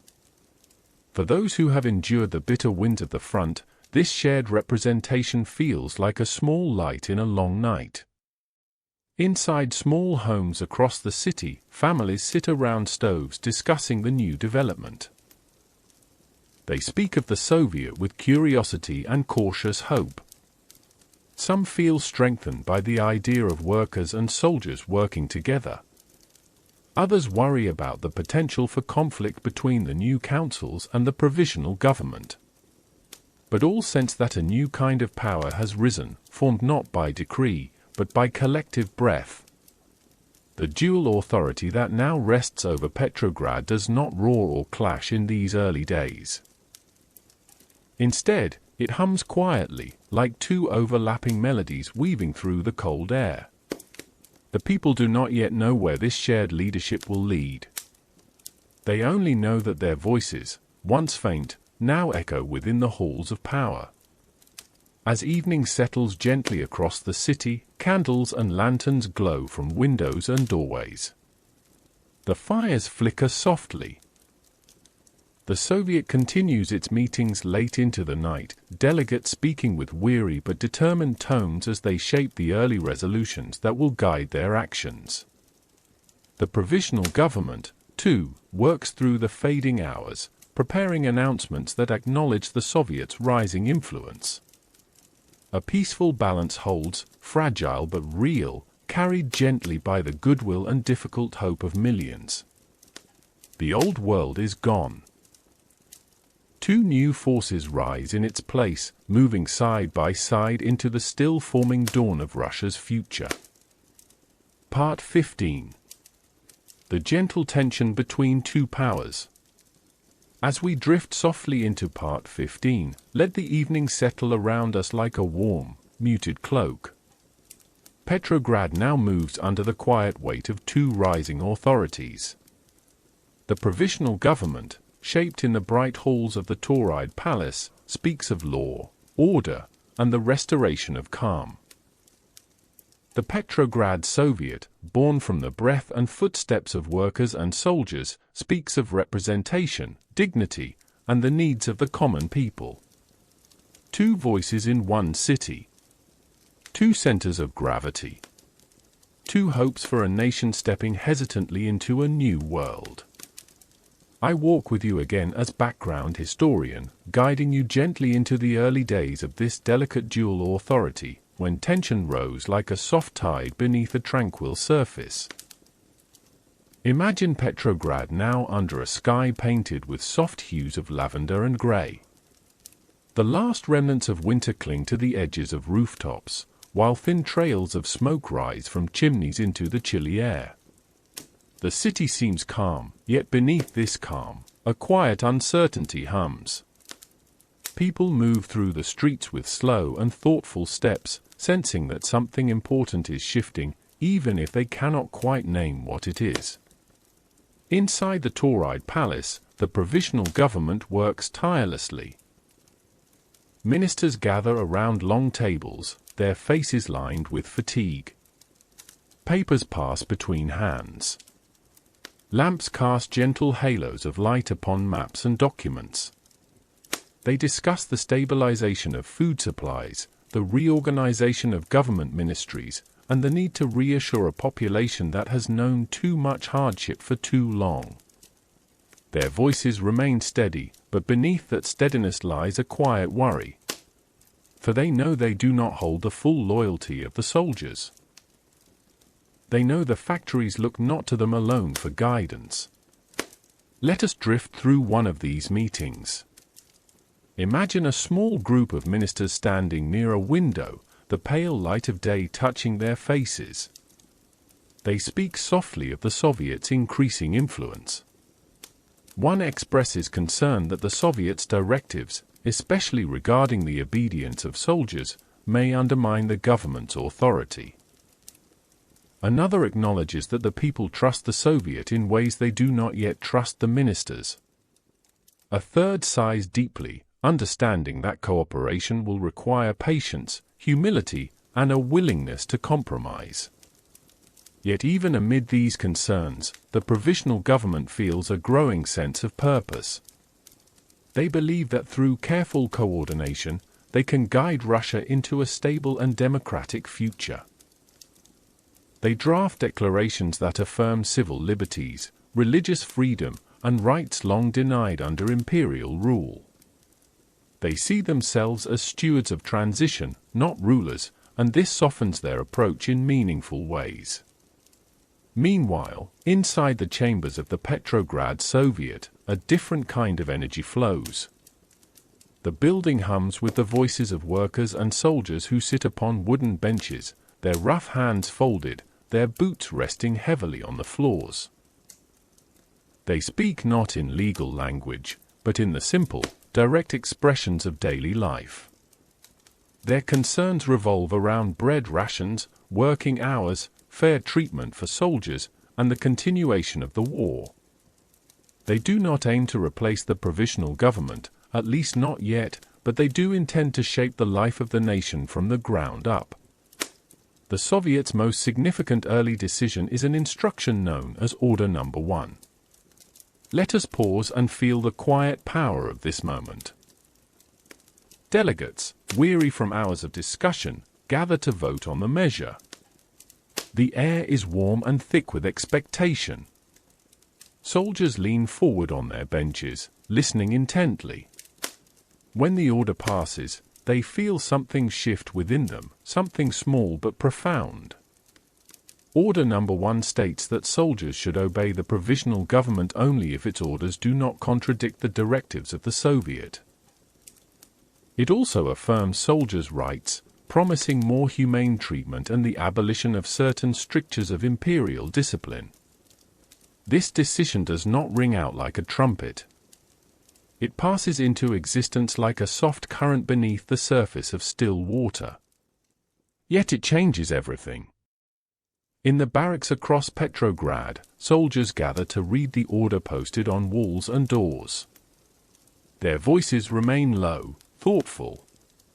Some smile faintly, feeling a weight lift from their shoulders. Others express cautious optimism. The order makes them feel seen, respected, included in the shaping of their own future. It also deepens the quiet tension between the two governing bodies. The provisional government cannot ignore it, and yet neither can they override it without risking a loss of support. Let us wander through the streets now, where workers and soldiers mingle in peaceful gatherings. A group of factory laborers stands near a lamppost, discussing wages and work hours. They speak of how the Soviet has promised to bring these concerns before the new authorities. They speak of the possibility of real change. Their words drift through the air like warm breath, visible for a moment before fading into the soft evening. Nearby, a group of soldiers sits beside a small fire. They talk of their experiences at the front, of the exhaustion that lingers in their bones. A few discuss the provisional government's commitment to continuing the war. Others wonder whether the Soviet will push for peace. Their voices are calm, contemplative. The fire crackles softly, sending sparks into the darkening sky. Across the city, families gather inside small living spaces warmed by stoves. They speak in gentle tones about the two powers now sharing leadership. Some support the provisional government, believing it will bring stability. Others trust the Soviet more deeply, believing it speaks for the ordinary people. Most simply hope the two can work together to ease the burdens that have weighed on them for so long. Even within the provisional government itself, opinions vary. Some ministers believe cooperation with the Soviet is essential. Others feel uneasy, fearing the slow erosion of their authority. Yet all understand that they walk upon delicate ground, where one misstep could shatter the fragile peace the city now holds. As twilight deepens, the dual power structure of Petrograd becomes clearer. Two voices. Two visions. Two hopes. The provisional government offers law and administration. The Soviet offers representation and moral authority. The people stand between them, listening to both, shaping their own expectations quietly. This gentle tension does not yet break into conflict. It remains suspended, like two lanterns glowing side by side in a darkened room, each casting its own circle of light, neither fully eclipsing the other.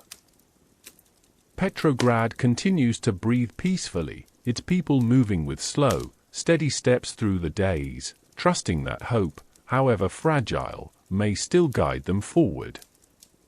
The revolution has not ended. It has only entered a new and tender stage, where cooperation and caution shape every decision. Part 16. Spring thaws and stirring hopes. As we drift softly into Part 16, let the world around us warm just a little, the way early spring nudges its way through the last layers of winter's quiet hold. Petrograd begins to feel a subtle shift in the air. Snowbanks shrink along the curbs, the never surface glimmers with the faintest hints of thaw, and the voices of the people carry a new softness, a delicate blend of hope, uncertainty, and anticipation. I walk with you again as background historian, guiding you gently into the spring of 1917, when Russia paused between the harsh memory of winter and the slow bloom of a fragile, changing world. Imagine the city under the early April sun. The light is warmer now, gathering along rooftops and illuminating the pale stone walls of buildings that have weathered both frost and fire. The air still holds a chill, but it is a softer kind, touched by the promise of warmth yet to come. People step into the streets with lighter coats, their breaths no longer rising in thick clouds but drifting softly like faint echoes of winter.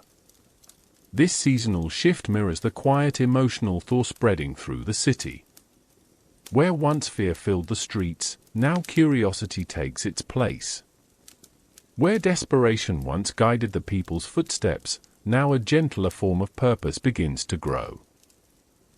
Let us wander together into the open spaces of Petrograd, where families stroll slowly past one another, pausing to exchange soft words about the changes unfolding across the land.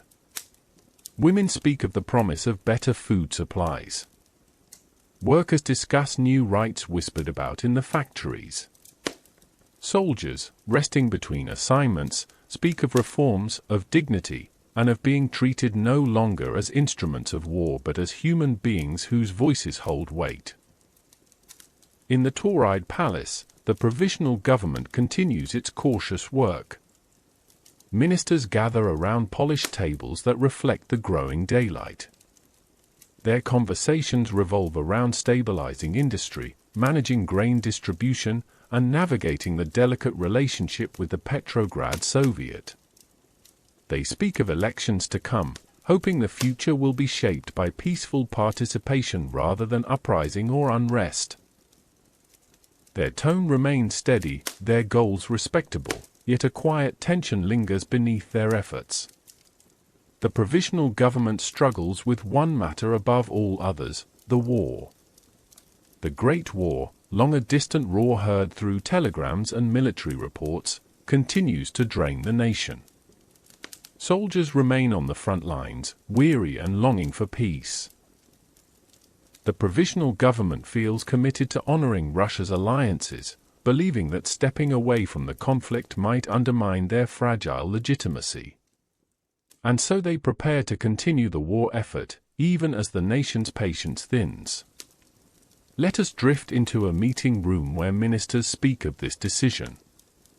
Their voices remain low, heavy with responsibility. They discuss strategy, morale, and the need to reassure foreign allies. Yet they also understand the risk. The people of Russia have sacrificed too much. Their homes have known hunger. Their families have known grief. The workers want bread. The soldiers want rest. The provisional government's commitment to war stands in gentle contradiction to the yearnings rising across the country. Meanwhile, in the chambers of the Petrograd Soviet, the mood differs. The Soviet speaks with the steady pulse of the people's concerns. Delegates rise one by one, calling for transparency, for peace, for the demobilization of exhausted troops. They speak not of alliances or strategy, but of bread rations, labor rights, and the hardships of families whose lives have been shaped too long by conflict. This difference in priorities produces a new kind of tension, though still a soft one. The provisional government and the Soviet do not clash openly. Their disagreements drift like faint ripples upon a still pond, visible but quiet. Yet beneath these ripples, deeper movements begin to stir. Let us walk now through a factory district, where workers gather outside during a midday break. The ground beneath their boots has begun to soften with the thaw. They lean against walls warmed faintly by sunlight, speaking of the slow improvements in their living conditions. Some have received promises of shorter work hours. Others have noticed more respectful treatment from supervisors, now aware of the growing influence of the Soviet. The workers speak of these changes with quiet appreciation, though they remain aware that true security has not yet arrived. Nearby, a group of soldiers lounges in a courtyard beside their barracks. They sit on overturned crates, smoking gently or simply watching the soft play of light across the ground. They talk of the coming months, wondering whether they will be called back to the front. Some express resignation. Others speak of refusing to fight unless necessary. The spring weather warms their spirits, but the uncertainty remains like a shadow resting lightly upon their shoulders. In small homes across the city, families gather around tables where the early vegetables of the thaw begin to appear. The smell of warm broth fills these simple kitchens, and the conversations are softer than they once were. A mother speaks of her children's growing strength now that food has become slightly more available. A father muses over the possibility of a political future where ordinary people might have a say. A grandmother sits quietly, her wrinkled hands folded, listening with hope tempered by experience. Spring touches even the hearts of those who carry long-standing grief.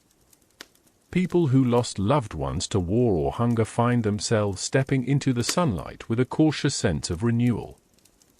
They do not forget their pain, but the warmth of the season begins to ease the sharpness of memory.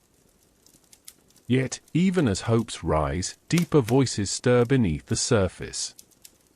Among the returning political exiles scattered across Europe, one name begins to flutter through whispered conversations like a shadow passing across a candle. Vladimir Lenin. A figure both familiar and distant to the Russian people. A man whose ideas, sharp and uncompromising, contrast with the gentle balance now unfolding between the provisional government and the Soviet. Lenin watches from afar, learning of the dual authority that has shaped Petrograd. He sees within it an opportunity, a space in which to plant his vision of a new revolutionary order. He prepares to return to Russia, his intentions clear, his energy sharpened by years of exile. Though the people of Petrograd do not yet know it, Lenin's return will stir the calm waters of early spring. It will introduce currents that neither government nor Soviet can ignore. The gentle thaw of hope will soon encounter winds of sharper purpose. But for now, the city rests under the soft promise of renewal. Fires burn less often. Voices are gentler. Footsteps fall with lighter weight. The world feels briefly open, warm, untouched by possibilities. Part 17. Lenin returns to a changing Russia. As we drift softly into Part 17, let the calm of early spring settle gently around us, like a thin, warm veil spreading over a land long held in winter's embrace. Petrograd, touched by the soft colors of April, stands in a peaceful but delicate balance. The provisional government works steadily. The Soviet hums with the voices of workers and soldiers. Life feels suspended in a moment of quiet possibility. And yet, far beyond the city, a figure moves through Europe with purposeful calm, preparing to re-enter the world he left behind years before.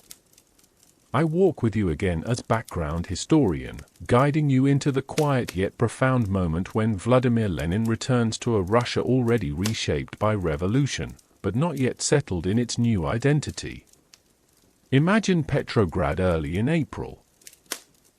The sunlight falls in gentle ribbons across the Neva, where the first signs of ice have begun to break into shimmering patterns. People walk with lighter steps, their coats unbuttoned, their spirits lifted by the rare comfort of warmth. In the factories and barracks, conversations drift like murmured wind, filled with hope but anchored by the knowledge that the country remains fragile. Amid this calm, the provisional government continues its work with steady hands. Ministers move through the palace halls with stacks of documents, discussing rationing, land reform, and political freedoms. The Soviet, too, continues its meetings, the benches still crowded with workers and soldiers who listen intently as speakers rise to address their concerns. Though the dual authority is delicate, it has not yet fractured. The two bodies coexist, neither seeking dominance, each waiting to see how the other will shape the weeks ahead.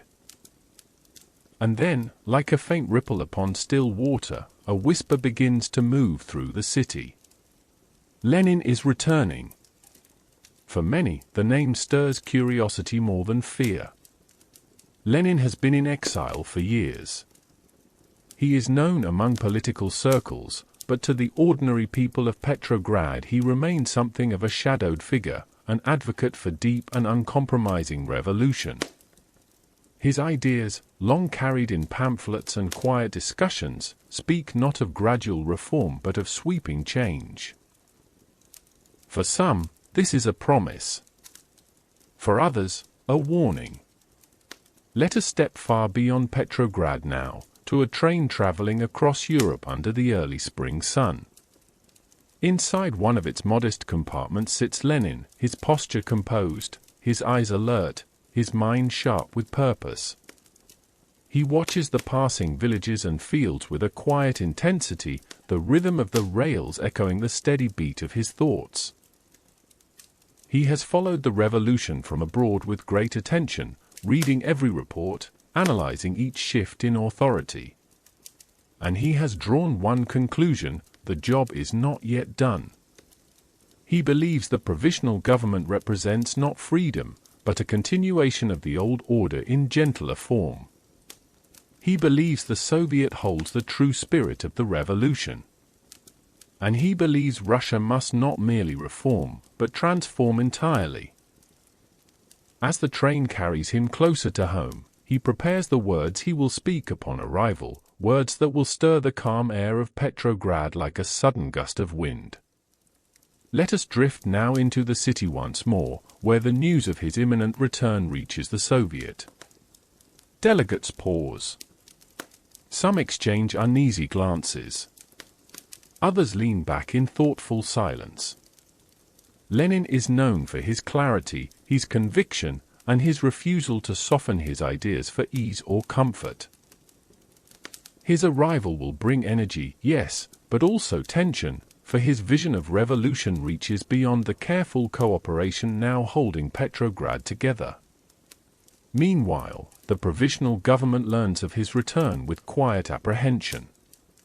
They know his writings. They know he opposes both the continuation of the war and the moderate reforms they have planned. They understand that his influence, if allowed to grow, could weaken their delicate authority. And yet the government can do little but wait. The revolution has opened the doors of Russia wide, and many who once lived in exile now walk through them freely. Now imagine a soft April evening at the Finland station, where a crowd has gathered, drawn by curiosity and the pull of history. The air carries the scent of melting snow and damp earth. Lanterns flicker as the sun dips behind the buildings. Workers, soldiers, students, and families gather in gentle clusters near the platform, their breath mingling in faint silver threads. A sense of expectation moves through the crowd like a quiet wind. The train arrives with a slow, steady sigh, its wheels easing to a halt. The doors open, and Lenin steps onto the platform. There is no thunder, no roar. The moment unfolds with calm clarity. He walks forward slowly, acknowledging the people with brief nods, his eyes alight with a focused determination. His presence carries a kind of quiet force, not dramatic, but unwavering. Representatives of the Soviet greet him with flowers, offering words of welcome softened by respect. Soldiers step closer, curious to see the man whose ideas have shaped so many of their whispered conversations. Women lean forward, holding the hands of their children as they watch the scene unfold. And then Lenin speaks. His voice is clear, direct, and steady, cutting through the evening air like a careful blade. He praises the revolution but insists it must go further. He calls for peace, immediate and unconditional. He calls for power to rest entirely with the workers and soldiers. He calls for land to belong to the peasants. His words ripple through the crowd, stirring emotions both hopeful and hesitant. Some feel their hearts lift at his promises of deeper justice. Others feel uneasy, sensing the fragility of the balance between the provisional government and the Soviet. A few ministers, present at the station, listen with stiff expressions, understanding instantly that this man will challenge everything they seek to build. Lenin's return sends a soft tremor through Petrograd. It does not break the calm. Not yet. But it deepens the undercurrents of tension. It reminds the people that revolution is not a moment, but a long, unfolding breath, shaped by many voices, some gentle, some insistent. As night settles over the city, the lamps glow in quiet circles across the streets. Soldiers return to their barracks speaking in low tones of his words. Workers gather in small groups outside factories, their discussions murmured and thoughtful. Families sit in their modest homes, wondering what the future will ask of them. A new presence has entered the story, and with it, new possibilities begin to stir beneath the surface. Part 18. Storm clouds behind calm voices. As we drift softly into Part 18, let the world of early spring Petrograd settle once more around us like a gentle mist. Warmth touches the air, birds return hesitantly to the rooftops, and the never glimmers beneath a soft veil of melting ice. Yet beneath this delicate awakening, new energies stir, quiet but undeniable. Lenin's return has brushed the calm with a faint, electric tension, a subtle shift that ripples through conversations, through meetings, through the very breath of the city. I walk with you again as background historian, guiding you into this tender chapter when calm voices began to conceal deeper storms forming beneath the surface. Imagine Petrograd a few days after Lenin's arrival. The city still moves gently, its streets filled with people stepping lightly over slushy cobblestones. Workers carry lunch pails. Women shop for bread, now appearing a little more steadily on market shelves. Soldiers lean casually against low stone walls, smoking softly in groups. The signs of daily life slowly return, yet conversations carry a new undercurrent. Words like further revolution, complete change, and end the war drift through the air like small sparks waiting for wind. Inside the Tauride palace, the provisional government responds to Lenin's arrival with composed restraint. Ministers move through the halls with calm expressions, but their minds work quickly beneath the surface. They gather in meeting rooms filled with bright spring light, discussing the implications of Lenin's speeches and the power of his presence. They understand, with growing clarity, that he does not intend to support their cautious, moderate path. He intends to challenge it, reshape it, perhaps overturn it entirely. Let us linger in one of these meetings. The room smells faintly of paper, ink, and the early blooms carried in from open windows. A few ministers stand near a large map table, their fingers tapping softly against the wood as they speak. One expresses concern that Lenin's calls for immediate peace will undermine Russia's commitments to its allies. Another worries that his demand for the transfer of all power to the workers and soldiers could weaken the provisional government in the eyes of the nation. A third shakes his head, insisting that the revolution must remain orderly to avoid chaos. Their voices remain soft, measured, but tension coils gently beneath each carefully chosen word. They know that they walk upon fragile ground. Meanwhile, across the city in the building where the Petrograd Soviet gathers, a different atmosphere unfolds. The Soviet is alive with energy. Delegates fill the benches, speaking with hopeful yet cautious curiosity about Lenin's arrival. Some admire his clarity and boldness. They believe his unwavering commitment to the common people reflects the true spirit of the revolution. Others feel unsure, uneasy. They fear that his sharp ideas may stir unrest before the country is ready. Still, few dismiss him entirely. His presence demands attention. Let us drift into this meeting chamber, where the air vibrates faintly with murmured voices. A soldier stands to speak, his voice quiet but firm. He expresses gratitude for Lenin's call to end the war. He describes the longing felt among soldiers to return to their families, to leave the mud and terror of the front behind. His statement moves many in the room, stirring hearts long hardened by conflict. A worker rises next, wiping his hands on his trousers as though still carrying the dust of the factory. He speaks of Lenin's words about the redistribution of land and wealth. He admits it sounds promising, yet wonders who will manage such changes. His caution floats through the chamber like a drifting leaf, gentle but sincere. Debate begins to form, but never harshly. Voices rise and settle like soft waves against a quiet shore. The Soviet recognizes that Lenin's vision, however bold, has awakened something within the people. But they also sense that moving too quickly could fracture the fragile unity of the revolution. The air grows warm with possibility and risk intertwined.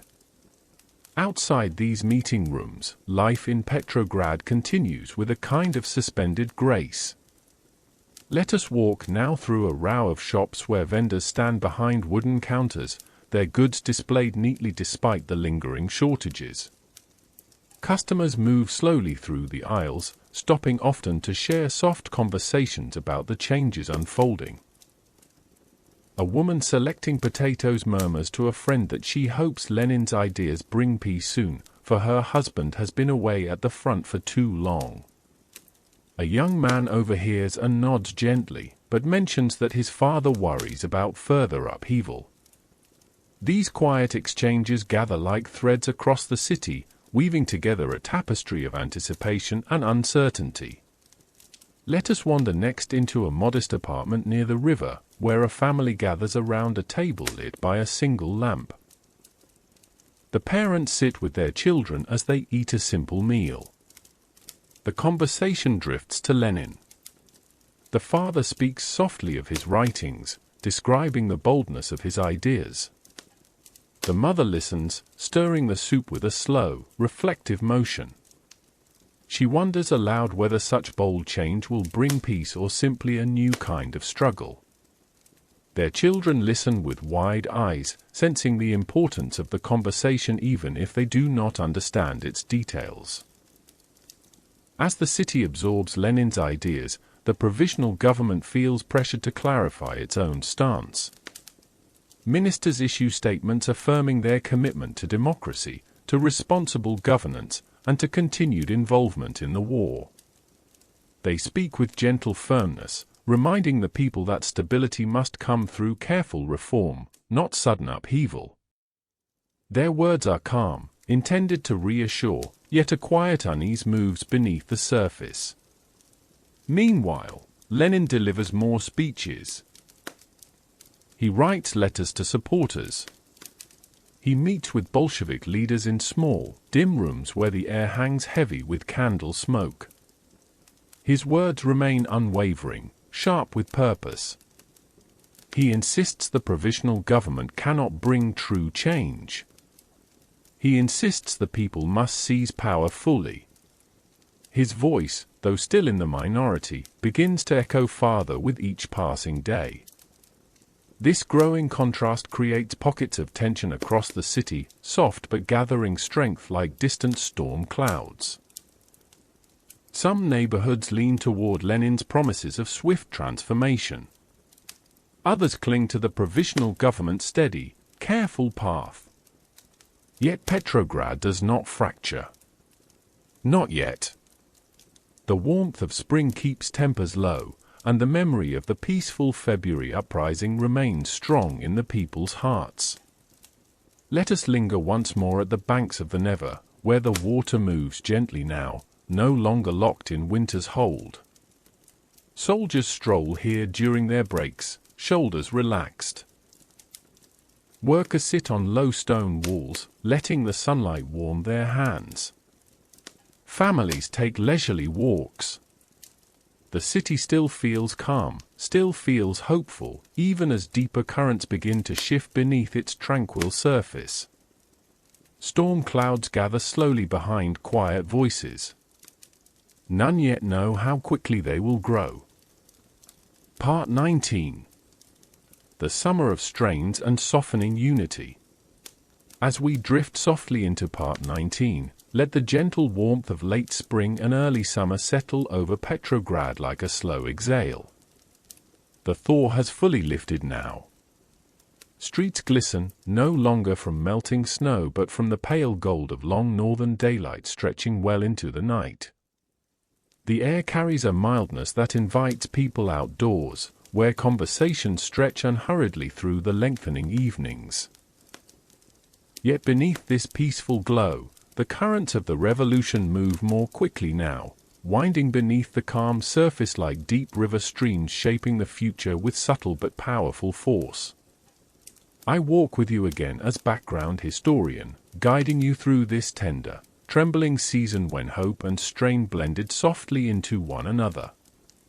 Imagine Petrograd in early June. The city breathes more easily. Market stalls offer handfuls of early summer vegetables. Work resumes in many factories, though not always with the same intensity as before. Soldiers gather in courtyards, polishing boots or writing letters home with calmer spirits than in years past. Children run through courtyards with bare feet, chasing one another through patches of sunlight. The world feels brighter, gentler, and yet there is a softness in the air that suggests this peace is delicate, easily disturbed. Inside the Tauride palace, the provisional government continues its slow, earnest work. Ministers sit in long sessions, drafting policies that they hope will stabilize the fragile nation. They speak often of reforms. They dream of elections. They imagine a Russia shaped by peaceful, democratic transition. But beneath their steady efforts lies a quiet fear. The war continues. Supplies remain strained. And the voices calling for deeper change grow louder each week. Let us drift gently into one of these meetings. The windows are open to the warm air, and curtains flutter softly in the breeze. Papers are spread across polished tables. A minister speaks of land reform, outlining a careful plan to redistribute property after a proper census. Another warns that such caution may frustrate peasants who have waited too long already. Their voices remain soft, respectful, but the friction between patience and urgency grows like a thin crack spreading slowly across glass. Meanwhile, in the chambers of the Petrograd Soviet, the energy is different. Delegates speak with increasing conviction. Workers express frustration that the promises of February remain unfulfilled. Soldiers speak of exhaustion, describing letters from the front filled with sorrow. A delegate rises to insist that the war must end, not gradually, but immediately. Applause spreads across the benches like a warm wave. Others caution that sudden peace could bring new dangers. Yet the emotional pull of the plea remains strong. The Soviet feels the heartbeat of the people more closely than the provisional ministers do, and those hearts beat now with impatience. Let us wander outside into the streets where conversations drift through open windows and along shaded walkways. A young mother pushing a pram listens as two workers discuss Lenin's speeches. One praises his clarity. The other worries he will pull the city into chaos. A soldier on leave leans against a railing near the river, watching the water ripple. He whispers to a friend that he longs for peace but does not trust every call for it. These soft uncertainties weave through the city like threads of pale silver. June brings the first hints of strain. The provisional government, seeking to strengthen Russia's position among its allies, plans a new military offensive. They believe that a strong effort at the front will earn respect, stabilize morale, and demonstrate commitment to the war effort. Yet this decision sits heavily upon the soldiers. Many resent the thought of returning to violence. Many wish only to come home, to rebuild their lives after years of hardship. The announcement spreads quietly across barracks and meeting halls, stirring worry beneath the calm. In a dim barracks lit by a single hanging lamp, soldiers sit together talking of the coming campaign. One young man, barely 20, speaks softly of his dread. Another older soldier places a hand on his shoulder, offering comfort though he feels the same fear. They pass their worries around the room like folded letters, each receiving and offering them back with gentle solidarity. The war feels far away in the warmth of summer, yet its shadow stretches toward them once more. Let us drift along the banks of the Neva, where workers gather later in the evenings to share bread, tea, and the soft light of nearly endless days. They speak of wages. They speak of food shortages that continue, though not as severely as before. They speak of Lenin's insistence that the provisional government cannot satisfy the needs of the people. Some find themselves persuaded by his words. Others cling to the hope that the moderate path may yet guide Russia toward peaceful reform. It is during these long evenings that small demonstrations begin to form. Nothing large, nothing violent, just clusters of citizens expressing their frustrations. A group of workers stands outside a factory gate, holding signs that call for bread and peace. Soldiers join them, leaning their rifles casually against walls. Students march beside them, their notebooks tucked under their arms. These gatherings remain gentle, resembling more a murmur than a shout, but together they form a growing tide. The provisional government feels this shift. They issue statements urging patience, asking the people to trust their process. But trust is fragile now. It glows softly but flickers at the edges. People want more than promises. They want immediate change. Inside the Soviet, Lenin continues to press for deeper action. He writes letters, delivers speeches, and holds meetings late into the night. He insists the provisional government will falter. He insists the people must seize control fully. For now, many delegates hesitate, but the warmth of summer seems to melt resistance as easily as it melts lingering ice upon the Neva. Yet even in this rising energy, the city remains outwardly peaceful. Families still visit parks. Shops remain open. Fires no longer burn in the streets. Petrograd breathes as if resting between storms, unaware of how soon the winds will shift. Let us pause here, upon a quiet street where the light lingers in the sky long after the hour suggests it should fade. A woman hangs laundry from her balcony, humming to herself.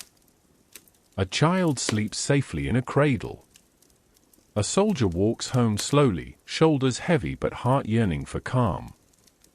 The world feels gentle, almost serene. And yet the undercurrents of tension deepen with each passing day, gathering weight beneath the soft lamplight. The revolution, once peaceful and united, begins to stretch under the strain of differing visions. The provisional government clings to patience. The Soviet leans toward urgency. Lenin's voice grows sharper. The people's hopes grow restless. Summer warms the land, but storms gather quietly in the distance. Part 20. Before the autumn breaks. As we drift softly into Part 20, let the warm breath of late summer ease around us like a final, gentle embrace before the winds of autumn arrive. Petrograd stands in a golden light that seems almost suspended, as though the world itself is hesitating at the edge of great change. The days stretch long, the nights remain mild, and the soft hum of life continues in the streets. Yet beneath this quiet warmth lies a tension that has deepened with every passing week. The revolution that began in unity now trembles under the weight of growing disagreements and uncertain futures. I walk with you again as background historian, guiding you into this final chapter of our journey through 1917, where a peaceful uprising begins to bend toward storms that will reshape not only Russia but the world. Imagine Petrograd near the end of July. The sun rests low but bright over the city, casting long shadows across the wide avenues. The air carries the earthy scent of the river, warmed by weeks of gentle sunlight. Children chase each other through courtyards. Women linger at market stalls beneath faded awnings. Soldiers stroll slowly in groups, their boots tapping the cobblestones with unhurried rhythm. At a distance, the city seems calm, even hopeful. But close your eyes for a moment and listen more deeply. Beneath the laughter and the steady footsteps, you may hear it. A faint murmur, like wind brushing against heavy curtains, signaling that the stillness cannot last. Inside the Tauride palace, the provisional government works to hold the center steady. Ministers gather in quiet rooms, their voices measured but strained. They discuss the military offensive that faltered earlier in the summer, leaving soldiers discouraged, families grieving, and morale shaken across the land. They talk of shortages still troubling the markets, and of peasants in the countryside beginning to seize land rather than wait for promised reforms. They worry, too, about the growing impatience of workers and soldiers who look to the Soviet rather than to them for guidance. The ministers sit with straight backs and furrowed brows, aware that the ground beneath their feet no longer feels solid. They draft statements urging calm, cooperation, and continued effort in the war. But their words no longer flow through the city with certainty. They travel like leaves upon a restless wind, caught between belief and doubt. Meanwhile, in the chambers of the Petrograd Soviet, the mood shifts more boldly. Delegates fill the benches, their voices rising in gentle but insistent layers. Workers call for immediate peace. Soldiers plead for relief from the front. Representatives speak of land redistribution, of rising food prices, of the need for stronger action. The Soviet becomes not only the voice of the people, but the pulse of their frustrations. And within this pulse, Lenin's influence grows steadily. Let us drift quietly into one of these long meetings, where the air feels thick with the warmth of bodies crowded together. A worker stands, his hands rough, his voice trembling slightly as he describes the hunger in his district. Applause moves through the room like a wave. A soldier rises next, speaking of his regiment's refusal to fight further without meaningful change at home. His words echo the feelings of thousands. Though some still fear instability, the Soviet now moves toward a belief that the provisional government is failing to meet the needs of the revolution. Lenin watches all this with calm, unwavering certainty. His ideas, once seen as extreme, begin to find traction in weary hearts. He sees the faltering offensive. He sees the shortages. He sees the people's restlessness. And he speaks, not loudly, but with clarity that cuts through the summer air like a clean blade. He tells them the truth as he sees it, that the peaceful revolution of February is incomplete, that power must shift fully to the Soviet, that the people themselves must guide the nation forward with firm hands. His words, though soft, settle into the city like seeds waiting for autumn winds. Let us wander now into the streets, where the mood of Petrograd begins to change. Conversations grow more pointed. Questions become more urgent. In workers' districts, people gather outside factories during their breaks, discussing whether the provisional government can be trusted to bring winter supplies or end the war. Soldiers stand in quiet clusters, their rifles slung loosely, wondering aloud whether they should follow the government's commands or listen to the Soviets' increasingly confident voice. At the riverbank, where evening sun glimmers over gentle waves, couples speak softly about the rising tension in the city. A mother sighs as she watches her children play, hoping winter will not bring renewed hunger. A student leans against a low stone wall, sketching the scene but feeling a restless tremor beneath his calm strokes. Families sit on park benches longer each night, cherishing the warmth while knowing the season will soon turn. And then, in the first weeks of July, that tension breaks softly, then sharply. A series of demonstrations rises in Petrograd. They begin small, like ripples upon water. Groups of workers gather. Soldiers join them. Their voices express frustration, their steps guided by hope for action. The demonstrations grow into thousands, then tens of thousands, spilling through the streets with a steady, peaceful rhythm at first. The people carry banners calling for an end to the war, for bread, for power to the Soviet. Some shout Lenin's name. Others simply walk with quiet conviction. But the provisional government grows fearful. They believe the demonstrations threaten stability. They worry that Lenin's influence has become too strong. And so, in a moment shaped by caution and uncertainty, they order troops to disperse the crowds. The soldiers sent to restore order hesitate, caught between their duty and the memories of marching beside these same people only months earlier.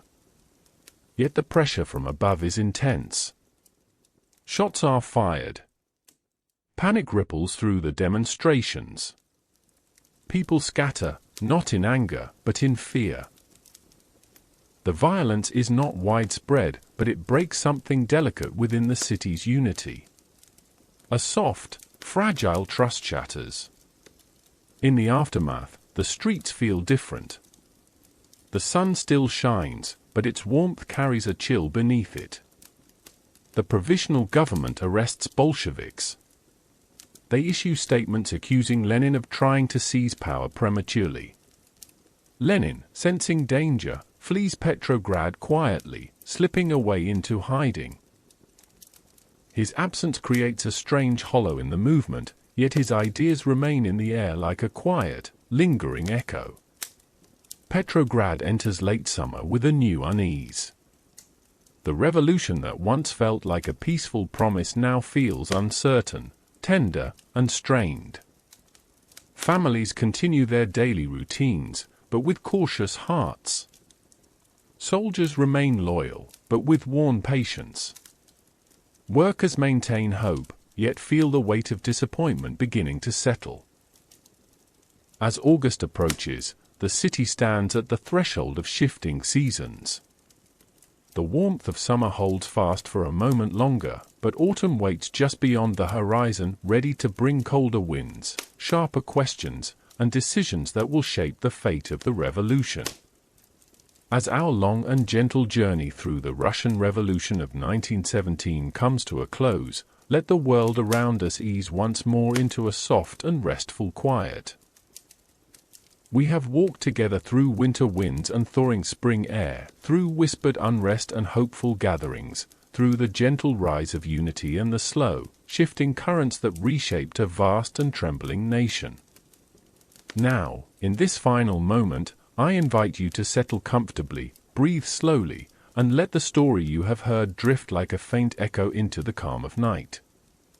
The year 1917 unfolded in layers, each one soft at first, then slowly revealing its quiet weight. We began in the frost-covered streets of Petrograd, where cold mornings and empty shelves shaped the hearts of workers and families. We moved through the gentle courage of soldiers who lowered their rifles rather than raised them against their own people. We listened to the murmurs in the Tauride palace as the old order slipped quietly from its pedestal. And we stood with the crowds who learned, almost reverently, that a dynasty had ended not with noise, but with a signature formed beneath the dim light of a railway carriage. We traced the early steps of the dual authority that rose from this moment, the provisional government and the Soviet walking gently side by side, like two lanterns illuminating different corners of a shared path. We felt the warmth of spring soften the city's spirit. We watched as deeper hopes and deeper disagreements began to move beneath the surface, carrying with them the promise and uncertainty of a future not yet written. And as summer settled over Petrograd, we saw how unity, so tender in the early months, began to strain under the weight of hunger, war, and conflicting visions for the nation's soul. The peaceful revolution stood poised on the edge of a turning season, waiting for autumn's wind to reshape it once more. Now, as the final embers of this long story settle into quiet glow, allow yourself to release the details gently, letting them drift away like soft flakes of snow melting into your thoughts. Let the calm rise within you. Feel the slow rhythm of your breath, steady and warm, carrying you toward rest. Thank you for walking through this story with me tonight. May its quiet echoes guide you into a deep and peaceful sleep where the world feels still, gentle, and safe. Rest well.